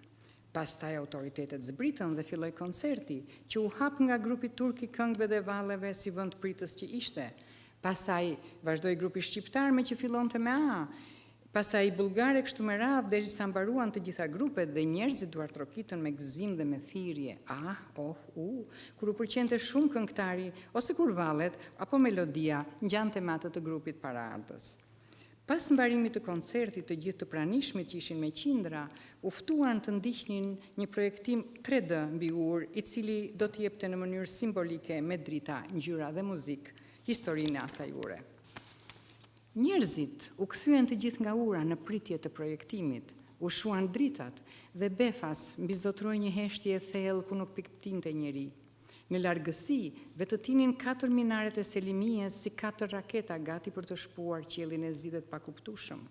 Beti mendoi se sikur mbi kryet e tyre, mbi kryet e saj më sakt, të mos qëndronte rreziku i shpërthimeve dhe i burrave me dorën tek arma, do ta kishte shijuar thellësisht këtë atmosferë magjike. Por i duhej të rinte pa u ndarë mes grupit të kolegëve, ndërkohë të hetonte me shumë vëmendje se çfarë ndodhte përreth. Në atë çast, u dëgjua një rënë fort gongu dhe pasaj shpërtheu një dritë kuqe që u përplas mbi ur, shoqëruar me tinguj të fortë muzike. Dhe gjithçka që pasoi ishte një shfaqje rënqethse dhe e veçantë, ku historia, dhimbja, lumturia, bukuria, mundimi dhe fitoria e njeriut shprehej përmes atyre figurave që krijonin dritat, ngjyrat dhe tingujt muzikor përmbi muret e asaj ure. Muzika rënkonte, zvarritej rrëzmureve, e mavinjte, gjelbër, e thellë, e përgjakur, pastaj zbutej, e lëshonte një klidhm shkretëtire, endej harqeve të urës për kulej e verë dhe kaltër, përsëri e gjelbër, pastaj zabardhëllente si agim, e i sule një bedeni, përshtjellohej duke rënë në ujë e përsëri ngrihej. Beti e ndiqte shfaqjen duke vështruar njëkohësisht njerëzit që mbanin frymën, dhe kur ajo mbaroi me një gong triumfus, ata shpërthyen në duartrokitje. Turma u derdh dhe vrapoi mbi ur duke rrëmbyer me vete dhe autoritetet e gëzuara të ngazullyera nga ajo natë magjike e qytetit të tyre. Artistët e veshur me rroba tradicionale vërshuan dhe ata si lulëzim shumë ngjyrësh mbi urën historike, mbi të cilën kush e di sa ushtri, sa kuaj, sa artilleri e sa njerëz të kërrusur nga jeta kishin kaluar. Ky imazh i fundit i erdhi në mendje Adrianit, i cili u mallëngjye, sepse u ngjeth herëherë gjatë përpolitjes së tingujve mbi mure, dhe nga që mendoi se jeta është e çuditshme dhe e vështirë, e mallkuar jo pak, se të tillë e bëjnë njerëzit, dhe po njerëzit përsëri din të thonë atë që ndjejnë, dhe ky është një qerthull e një kurth ku mendja nuk duhet të kusuritej. Atë çast shpërthyen fishek zjarët që përshkënditën qiellin dhe mbytën të gjitha zhurmat e tjera. Fytyrat që dukeshin ngjyra u ngritën lart të përndritura. Befas, turma u tkurr dhe u mblodh në një pikë atje ku harku kulmohej dhe ku kishte një kafaz të gurtë roje. U dërgjuan thirrje të trembura të alarmuara në turqisht, pastaj shumë njerëz të shtyrë nga truprojat e autoriteteve që papritmas u bën të dukshëm, zbritën nga ura dhe qëndruan në shesh me fytyra të shqetësuara, pyetse, të shtangura. Igli Morina u shkëput nga grupi dhe u fut mes turmës duke pyetur lart e poshtë në anglisht se çfarë kishte ndodhur, ndërkohë që atje, te harkimi i urës së Meriçit, mbriti ambulanca e urgjencës dhe disa makina policie. Igli u kthye i ngurosur në fytyrë. Zëvendës kryeministri ka rënë papritur në lumë, tha ai, po organizojmë operacionin e shpëtimit. Pastaj u largua. Pasi shkoi Rehanoviçi dhe Betit nuk i shpëtoi një çast i shkurtër, kur të dy ndalën hapat dhe biseduan diçka me afërsi tepër të madhe. Turma e njerëzve, larushane dhe me haren e humbur, dukej si një fush ku nuk binte më dielli.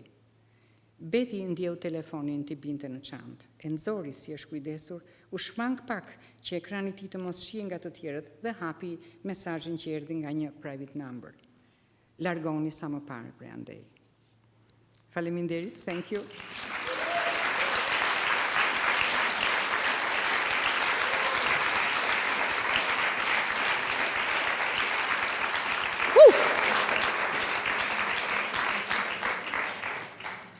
All right.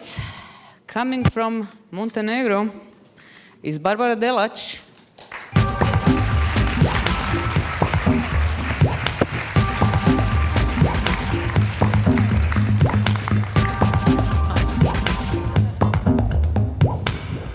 Are you excited? Yes, good evening. Good evening, ladies and gentlemen. So Barbara, I'm not going to talk about your political career, even though there is one. I'm going to... Really? There is? You work at the Ministry of Culture. Are you in the closet about it? Okay, let's talk about nice things. Let's talk about poetry. So you're a member of this kind of young movement of Montenegrin authors, and you are kind of pushing back against tradition, right? I mean, can you kind of outline this field? What is embodied in tradition, and what you are working against or with? Or Very hard question for the beginning. I started as a member of Forum of Young Writers, even though I didn't want to be part of it. That is why? Because I was at the university at that point, and I write poems only for myself. And I didn't read so many contemporary authors, so I couldn't connect with the things that I actually read it. So it was some birthday party, and I got a little bit drunk and talked to How much? Yeah, a little bit. And I talked to my friend who works in a cultural center. You know, you should do something. You have a lot of us who are, artists, and you should promote more. But I was joking. I was not ready to promote my stuff or anything. And she actually took me seriously, which is, thank you, from today's perspective, but at that point made me very uncomfortable. And because that was also her very good colleague, and I ended up in that first meeting of Forum of Young Writers, and my first impression was, what a weird people, And then I met some of them, and I realized we are reading similar stuff, and I can finally talk to someone about it, and then I decided to stay. And in that point, we also made a little library, or very little, of contemporary books that we couldn't find, because they are not very much spread in Montenegro, and they started calling us like new voices or new wave of poets, but we didn't have like a stable tradition. We had some poets in the 20th century, very archaic one from today's perspective, and then we have like first new wave in the 90s. You probably heard about Ognjen Spahić, Aleksandar Bečanović, Andrej Nikolaidis, and so on. And they first broke tradition from this epic kind of prose and telling. And then when we started, we actually didn't have a reference point, because there are not so many poetry books published. There is Vladimir Đurišić, for example, also some poetry book from Aleksandar Bečanović, but not so many. So we kind of read everything that there is written in the Balkans and in the world. So we kind of do what everybody does nowadays, but because it is new on our literary scene, I guess that's why they pursue us as a okay. new And you personally are very, I mean, at least that has been your trajectory so far. You have been writing mostly engaged and kind of political and, so to speak, impersonal poetry, even though I would maybe contest that, but never mind. Tell me about this kind of interest, and what would be the topics, and what are you passionate about, and how is it changing now? When I started first writing, I was really passionate about spreading awareness that things that bothers me. Like what?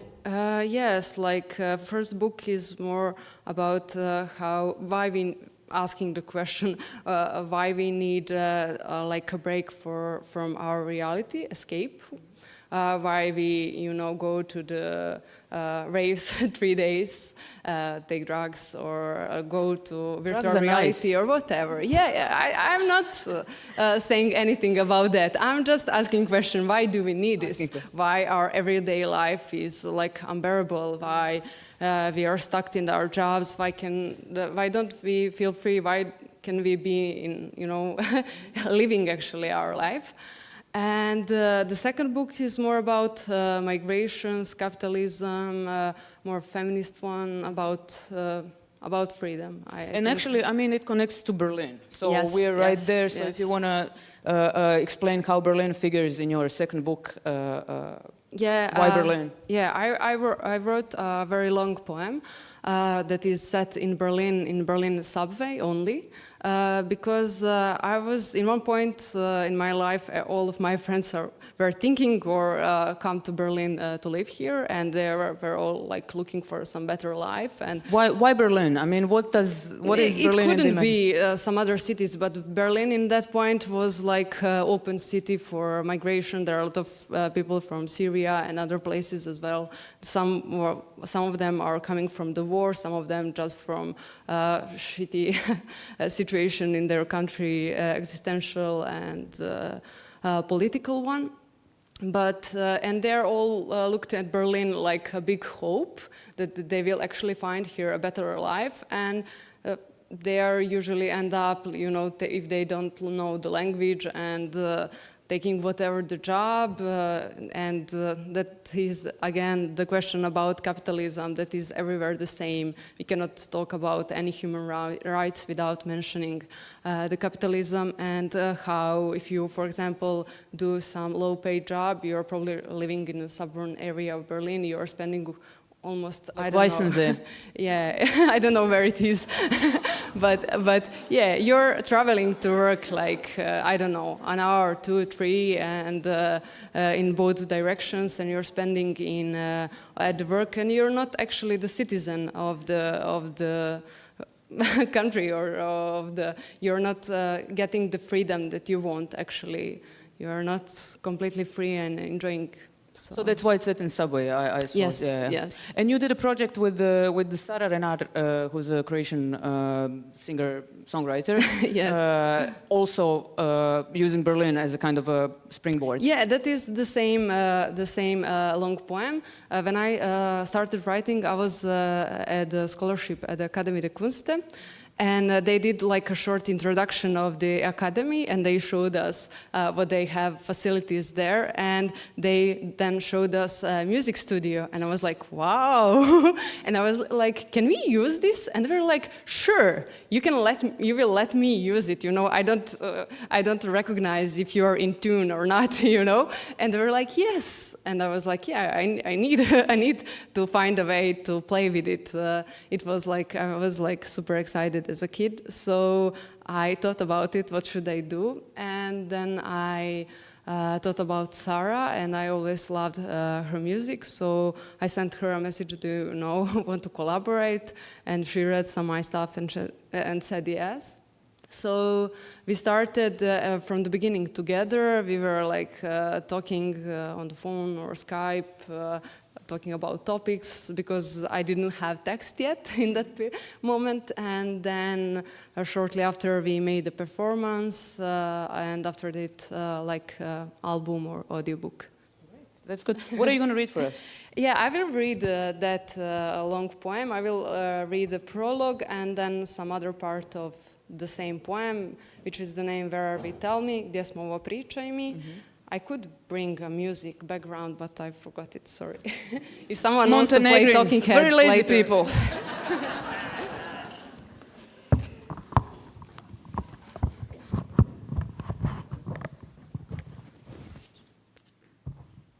Manifest. U pejzažu kalupiranih blokova zgrada, trošnih i tjesnih portuna, ispisanih grafitima pjesme, tragovi u zavrelom asfaltu. Tonemo u mekoću dužinom stopala i naše užarene glave odupiru se da ostanu na putu. Voze pravcima nezamislivim. Ja nije kontradiktorno želim. pulsirajući žar usne na usnama, pulsirajući buntovan stav grudi na drugima, urlik negdje između škole i policije, nadomak opšte bolnice, iza zavjese od dima, u kafanskom domu pjesnika gdje se razgovor njeguje kao razgibana perverzija jezika ili šamansko šamaranje, u stilskim figurama observativno se operiše subverzijom i banalnostima. Između tvog sljedećeg uzdaha jedan je istorijski trenutak za mene i sve napuštene pjesničke slike koje nikad neće pronaći, odskočiti od socrealističkih krovova naših uzgajanih tradicionalnih korova, komfornog mirisa punjenih paprika, benzinom i besedinom, limenim slivnikom direktno kroz otvor u podzemlje, maštajući o putu u središte, hispanoameričku literaturu, treći svijet, tamo gdje smo mi, a gdje nam još nijesu izdali državljanstvo. Zato se prerušavamo metaforama, odlazimo u Austriju ili Njemačku inkognito. Građani svijeta, jednog priznatog. U digresijama su skriveni motivi i mitovi na kojima smo se, govorim o krugovima pakla, mislim o Danteovom noćnom klubu. Bio sam dovraga zaključan i niko nije mogao izaći prije 6, kaže, naviknut na 3. smjenu, prestrašen od karnevala koji je otišao po zlu, maski, izobličenih prikaza narkotika u tijelu artikulisanih divljači. Ili o tome kako je ona otkrila Gustafsona. Ulica je nepouzdani pripovjedač, naročito kad je istorija kratkovida. Njihovi rengenski pogledi analiziraju tjelesnost, obgrljeni svojim čitalačkim iskustvom kao štitom, introvertno konvertovani u sumračnom kutu, emigrirali iz svoje kože, daveći se u pljuvački u piću, tragajući za preciznim izrazom, ovisni o perfekciji mašte, osluškujući pogrbljene prolaznike, ne bi li jednom uhvatili pogled, pronašli svog čitaoca ili lika kojeg su izgubili u prevozu do fakulteta na predavanja na koja nisu stigli. Čitajući Kerouaka, izašli su na stanici na kojoj više niko ne izlazi i vidjeli ljude. Ko su oni? U neelektrisavim, drhtavim skeletima, čija riječ zastaje na slovu rrrr, čekajući ogrijan san nakon izlaska sunca, udomljeni u napuštenim, razvaljenim fabrikama, vandali civilizovanog svijeta, izgladnijeli bijesni psi koji ujedaju za srce, za želudac ako slabije vari, kao što je slučaj s onim pjesnicima koji se sentimentalno identifikuju s arhitektonskim opadima i cvijeće koje izniče iz pločnika, zalivanim plivom, koje se našlo na sniženju zbog roka koji uskoro ističe. Na predavanju nije bilo govora o književnosti. U glavnom gradu niko ne očekuje naš povratak kroz zvijezdanu noć. Ne snalazimo se u prostoru. Kroz prozor vidimo tuđe kuće namještene u tržišnom izlugu. Stanica liči na sudar prostornih i vremenskih mogućnosti. Nedostižnih, sklad bića stvorenih da vole u srceparajuće riječi, čvrstog stiska ruku, nejasnih za naše horizonte. A iz perspektive prolaznika svako od nas je tiho otišao svojim putem, svjedoče tragovi u zavrelom asfaltu i ništa više.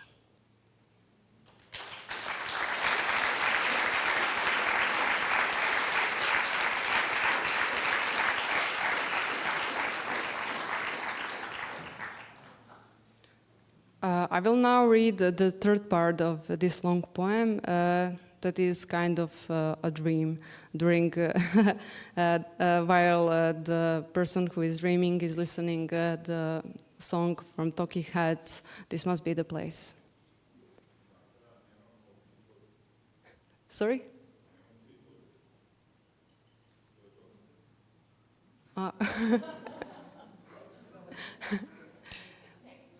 Okay.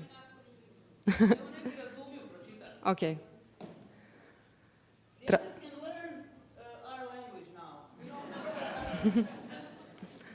I can find it in English if we have time, or I can read it in... Okay. Traži Talking Heads, pusti. This must be the place. Pričaj mi, gdje smo ovo šazam, u kojoj veličini superpower orgazam, u kojoj boji nije presvučen u politički sarkazam, na čijoj strani u ime oca nacija metabolizam prepravi, popravi, pravi trolovi, bogovi, preplavi snobizam. Gdje smo ovo šazam, krivično dužni, zaduženi imenom, fanovi, za ramovi, za darovi, gdje kupiti tačan kroj svoje fasadi u folk koloru, pričaj prljavo Šazam, ko kome i kad potšiša živu ogradu, nepogrešivo zaljubi se, ko može da kaže Šazam, moja prva sjećanja nijesu stvarna. Home is where I want to be. Ko može da kaže Šazam, ovo je moj dom, gdje su i tulipani cvijeće, i gola tijela cvijeće, i šefovi cvjetovi, i kulture sadnice, i bolnice livade, i jezik, ljekovito bilje u kojem si rasvjetala i izliječila se. Ko može da prošeta ponosno gradom svoj poligamni buket Šazam, u kojem se korijeni protežu od Pape do Kosova, ne kamuflirajući cvjetove kojima ne znamo imena? Gdje je to mjesto Šazam, gdje su cvjetovi bili jači od korova u tvojoj glavi? Pick me up and turn me around. Turn me on, ona, ono, na početku Brief History of Mine, Šazam otkri, eksperimentalno dovedi me u pitanje, istraži domene moje radijacije, signalizacije, policijski je čas, Šazam, istakni mi kič, okači oči na čiviluk, novi luk, šta vidiš, Šazam, izdato od strane mini star, var, pogodi centimetar moje nestabilnosti, Šazam, okreni me, u revolucionarnom svjetlu sijam tako da izgleda prvoklasno, da izgleda da još jedan dan može pregorjeti. I feel numb, born with a weak heart. Šazam, predatori mogu, ne moraju ubiti svoj plijen prije nego što ga pojedu u tvoju pobjedu. Šazam, štreberski, berberski, izmakni se oštrici, označi teritoriju teorije, ogradi spam mailove, voodoo likove, talking heads, videoklipove. Šazam, možeš ti to, sreća nije preporučljivo za rast i razvoj, obriši istoriju, Šazam.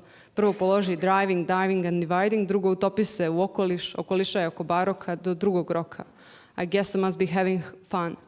Pecajući na prazan stomak, Šazam, uporan od visokih temperatura i malaksalih ideja. U 7 koraka do ćorsaka kaka ne dobacuje horizont očekivanja nove godine.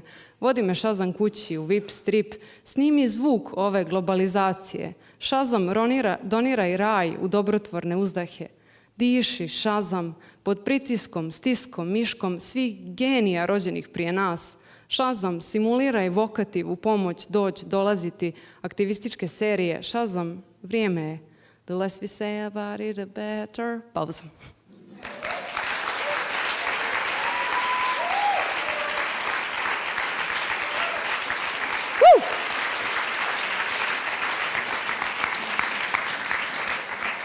And now, my most favorite person in the world, and I apologize to my wife in the audience.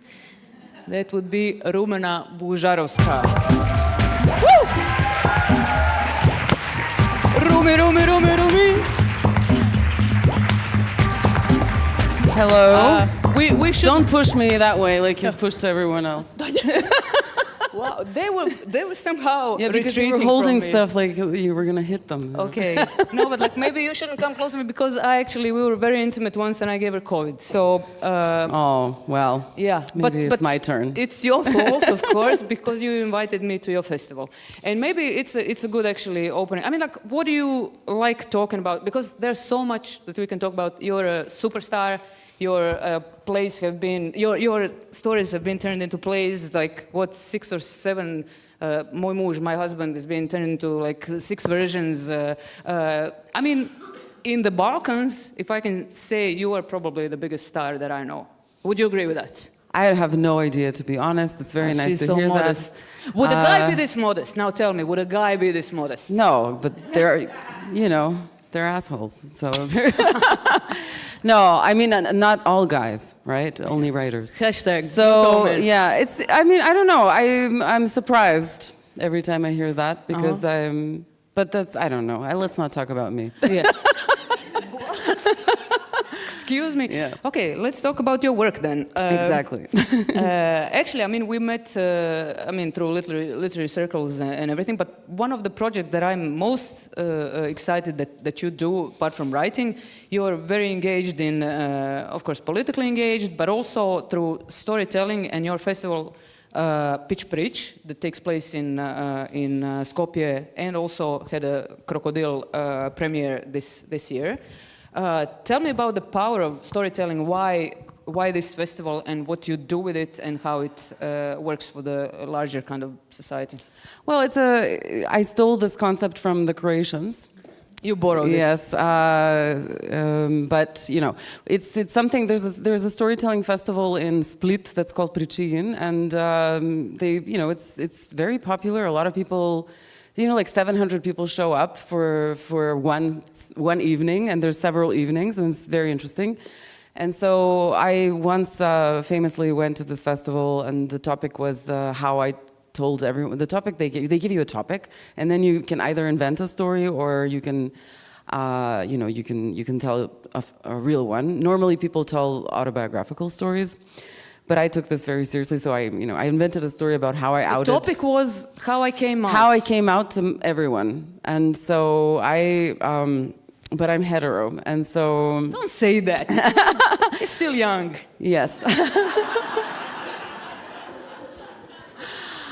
I thank you for reminding me. I'm looking forward to older age, keeping that in mind. But anyway, I was speaking in front of people, and they really thought that I was outing myself. And like a silence fell in the room. They got up and they applauded at the end. I was like, shit, this is not...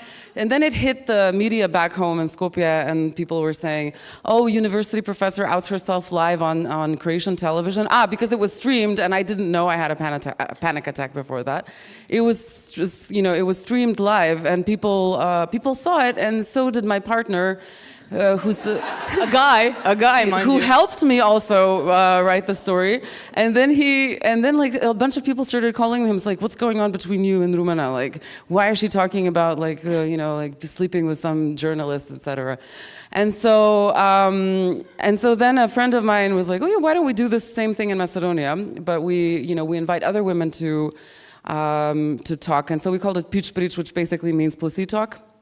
And so, like, women don't want to say it when they say pitch. They're like, woo-hoo-hoo, And so we did that, and then we give topics, and then women come from Macedonia, but also from other from the ex-Yugoslav countries that speak this common language. It's not the language that we speak, but we can understand you guys because you were kind of colonial. You kind of had a colonial attitude towards us.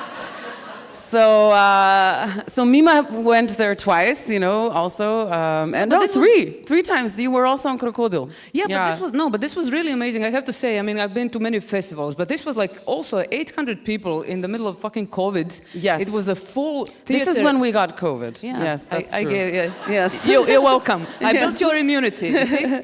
No, but seriously, you have to see this atmosphere, and it's so supportive. It's amazing. Yeah. It's the energy is like worth COVID, right? I absolutely agree.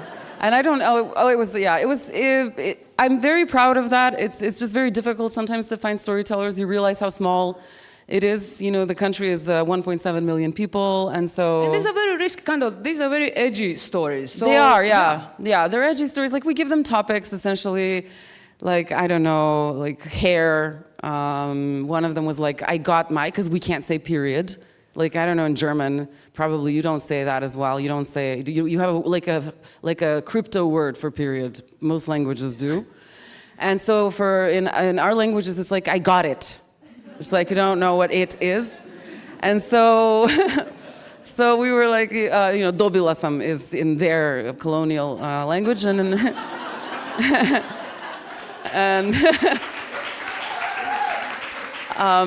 and in mine, it's just dobiv. Very big difference. So essentially, we did that, and I don't know what we had the first time which is my favorite story is when one of my friends, Jana Jakimovska, she came out and she told a story about the first time she took the biggest shit in the world, and how, sorry, but yeah, so like nobody believed that it was hers because she was a woman, and women don't do that. And but it was also political because it was about how they were actually, she had problems at work because she's, she's an artist who does nudes, and she does whatever anatomy, whatever it's called. We call it act. And they were like, oh my God, this woman, she has these nudes, let's censor the nipples and things like that. And so, she connected that to the story of defecation, which was quite interesting. So people were shocked. They were like, oh my God, I can't believe women are talking about this. And so, yeah, a lot of people say quite outrageous things out there. I'm very proud. They get very supported. I mean, you have a lot of queer people coming, and which is not a norm for Macedonian society. No. Actually, we have a great Pride festival in June, and so within the Pride weekend, which is not a weekend, it's a month, but I don't know why they call it that. There is also the queer version of Pić Prić, which is called Shame, because that's how they try to control us all the time, right? Women and generally, I mean, when we say queer here, we also just mean when we take it in a wider context. So then, so it's always, we also do it there. It's not recorded, and the things people have said there is just flabbergasting. So, yeah, I've been doing it for 9 years. I'm kind of growing a little bit tired of it. Do you want me to replace you? I do. Okay. Actually, I really do. Not a problem. I would love it. I mean, that's my favorite festival. I mean, like, with all due respect to KROKODIL, but the boss is watching. A little bit of a shift of maybe territory. You and I share. I hope that we're gonna do a project together someday about the U.S., about the mythical America. You did, your last book? Yes. Oops. Sorry. Okay, you can. Yes, I could have just. Why? I mean, you also teach. Is it American studies? Or I teach American literature. Now I also teach like an intro to literature course. But the book that I wrote was like something between a memoir, it's a book of essays. But it follows a road trip that I did through the United States last March. And so some of it is in Arizona, and then some of it is in Georgia, and then some of it is in Florida. And I met some really interesting people. Why the passion about I mean, where does your passion come from, and for the U.S.? For the U.S., well, I was 4 when I was first taken there, okay.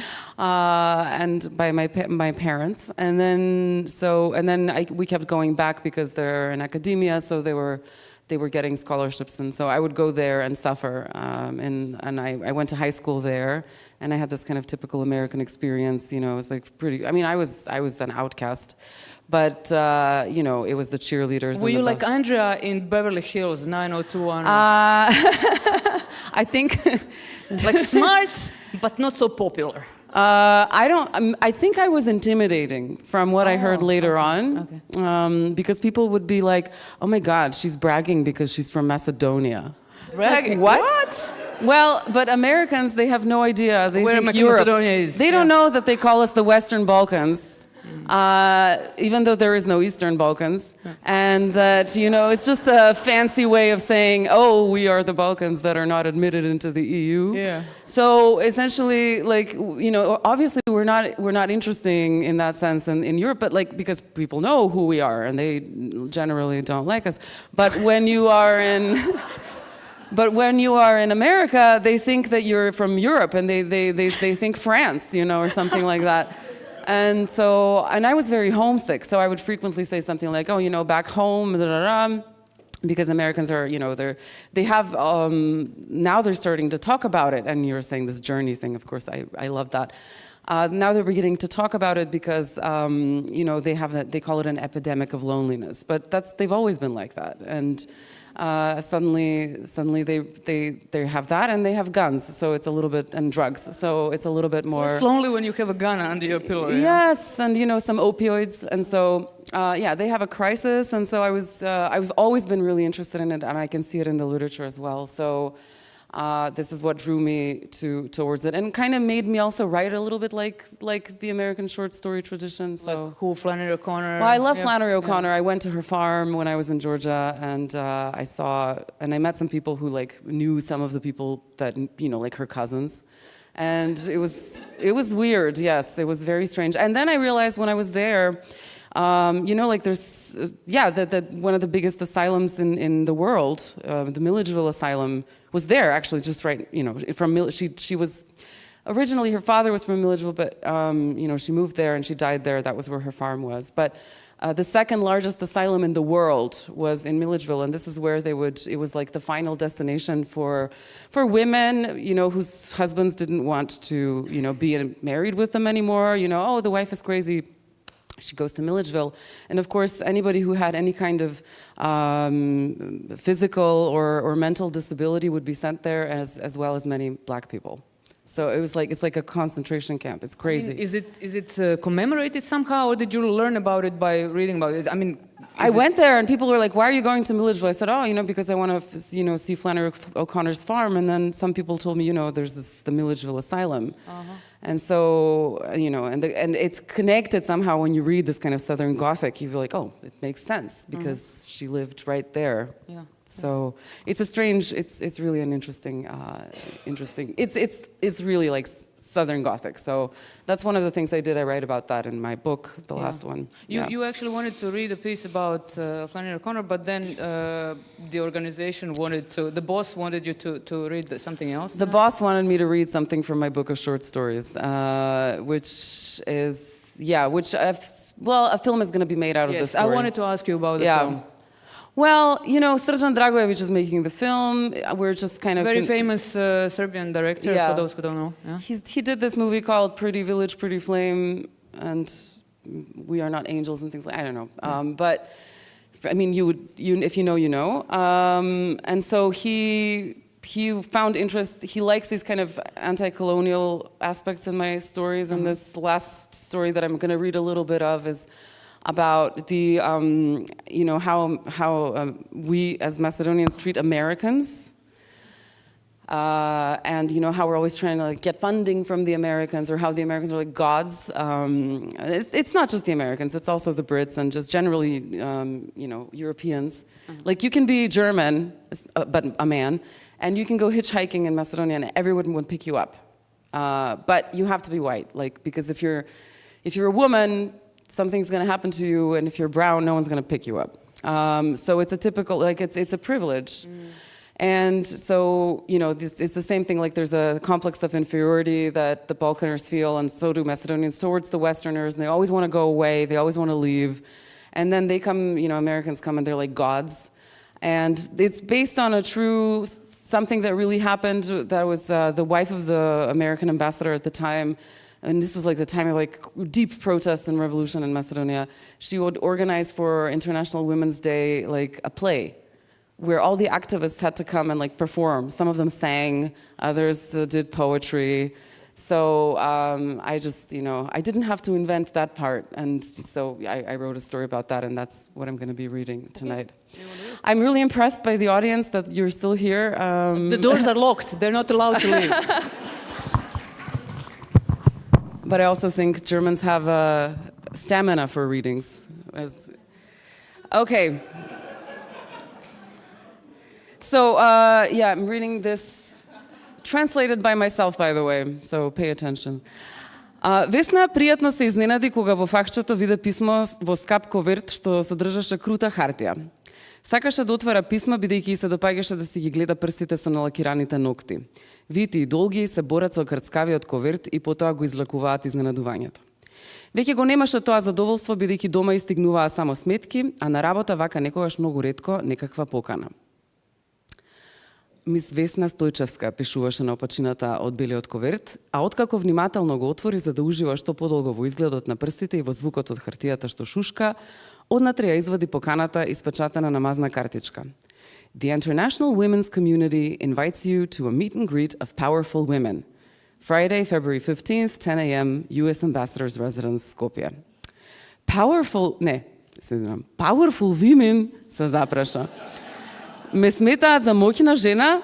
Добар ден, професорке, поминаа покрај неа две студентки, но беше презанесена во поканата за да им одговори. Моќна жена, колку тоа моќно звучи, си помисли. Сваќајќи дека постоеше некаков сличен цитат, дека овој некако штрчеше. А ова meet and greet не го разбираше баш. Англискиот ти беше слаба точка, но затоа ќе го праша синот, Војдан. Ќе оди на meet and greet за моќни жени, заедно со интернационалната група жени. За нив немаше слушнато претходно, но во резиденцијата на американскиот амбасадор, гордо си помисли повтори во себе, како да не може да си поверува на среќата. Кои ли се тие жени? Сигурно се битни, си мислеше, штом се случува во оваа резиденција. Тоа сигурно значи дека сопругата на американскиот амбасадор е дел од оваа женска група, како и сопруги на други амбасадори или официјални представници од меѓународната заедница, какви што имаше многу. Сигурно е поради протестот, си помисли, покрај тоа што сум професорка, се разбира. Секој пат кога ќе се присетеше на протестот и на приказната што други не ја знаеа, како да ја поминуваше струја низ левата страна од телото, која тераше со левата петица 2-3 пати отсечно да тропне по земја, како кобила што брка муви. Од таквата струја, левата страна од телото непријатно и трнеше, па мораше да цугне неколку пати од плошчето што си го носеше во кожната ташна, за да се изедначат левата и десната страна од телото.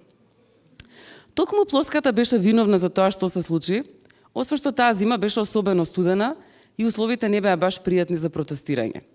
Но кога студентите се собраа на универзитетското плато и почнаа да свиркаат со свирчиња и вувузели, кога почнаа да скандираат во еден глас, бучавата што ја предизвикуваа се слушаше дури во салата каде што се одржуваше наставно-научниот совет. Една професорка, која имаше уште неколку месеци до пензионирање и веројатно поради тоа не се плашеше од власта, го прекина состанокот и одржа краток и театрален говор за тоа како професорите не можеле да опстојат без студентите и како ова бил вистинскиот миг за солидаризирање. Како не можело да има добар факултет без задоволни студенти, како новиот закон за високо образование навистина бил срамотен и ќе ги уништил факултетот и нивните кариери. Јас одам во пензија, но вие останувате да ја браните нашата иднина, извика професорката, додека неколку колеги срамежливо викнаа, така е, а се слушна и слаб, спонтан аплауз. Весна не беше сосема свесна за што е законот за високо образование. Сметаше дека не мора секогаш во се да се замешува, бидејќи другите луѓе сигурно подобро ги знаат работите од неа. Сигурно си мислеше некој друг ќе истапи, некој друг ќе поведе, некој друг ќе каже како треба. Не се мешај каде што не ти е местото, и повторуваше незиниот покоен татко. Кјути си. Ако си кјутиш, никој ништо не ти може. Татко имаше неколку такви изреки што се чинеше дека сам се ги смислил. Еден од нив беше: снаодлив човек со сите шурува.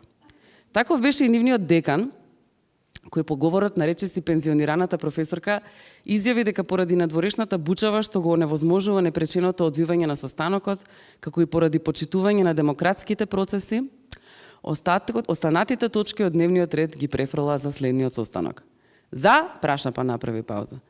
Десетина професори кренаа раце, а по нив се исправија уште неколку колебливи дланки. Против воздржани нема, рече деканот и прогласи дека состанокот завршил. Професорите со джагор се истурија од салата за седници надвор на платото на универзитетот. Весна со поглед си ги бараше колешките, Анета и Ели, за да види дали тие ќе продолжат на протестот или не, оти планираше да прави како што ќе кажат тие.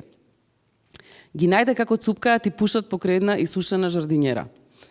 Толку беше студено што изгледаше како од устата и од ноздрите постојано да им излегува чад. Ќе одиме, нели? Рече Анета, што ми ја виде Весна. Анета беше замотана во голем волнен кафеав шал со индиски мотиви врз кафеавото долго палто. Носеше и кафеави панталони и кафеави чизми. Единствено главата ѝ се стакнуваше поради бојадисаната светло-портокалова виткана коса. И лицето ѝ беше бојадисано. Сините очи ѝ беа обрабени со кафеав креон, а исто таква граница со кафеаво моливче имаше исцртани околу устата. Карминот што некогаш стоел врз усните веќе го немаше. Но носот ѝ беше црвен од студот. Не знам, додиме, ладно е некако, рече Весна. Па ти многу слабо си се облекла, ја измрка Ели со очите, не мрдајќи ја главата. Ели секогаш стоеше исправено, мислејќи дека со тоа уште повеќе оддава впечаток на дама. Внимаваше да не ја спушта брадата надолу, за да не ѝ се направат брчки на вратот. Пушаше со чибук и со израз на лицето како нешто важно да размислува, со главата зафрлена наназад. Во чизмите со високи подпетици изгледаше како сите да ги гледа подоко. Имаше и фризура како американските политичарки. Ке ти смрзни задницата, жено, да ми простиш вака, рече. Ели имаше комплекс дека не е од Скопје, па Ч, Ж, Ш и Дж ги изговараше како да е србинка. Додека од глаголите ја знаеше само диалектната форма. Весна во последно време ја носеше кратката бундичка од вештачко крзно, бидејќи забележа дека долгиот капот е изветвен, со топчиње волна под пазувите, а немаше пари да си купи нов.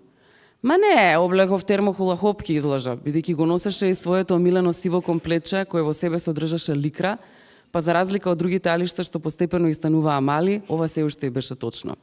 Инаку стварно е ладно, додаде, бидејќи свати дека малку ја страв да оди на протест, па можеше студот да го искористи како изговор.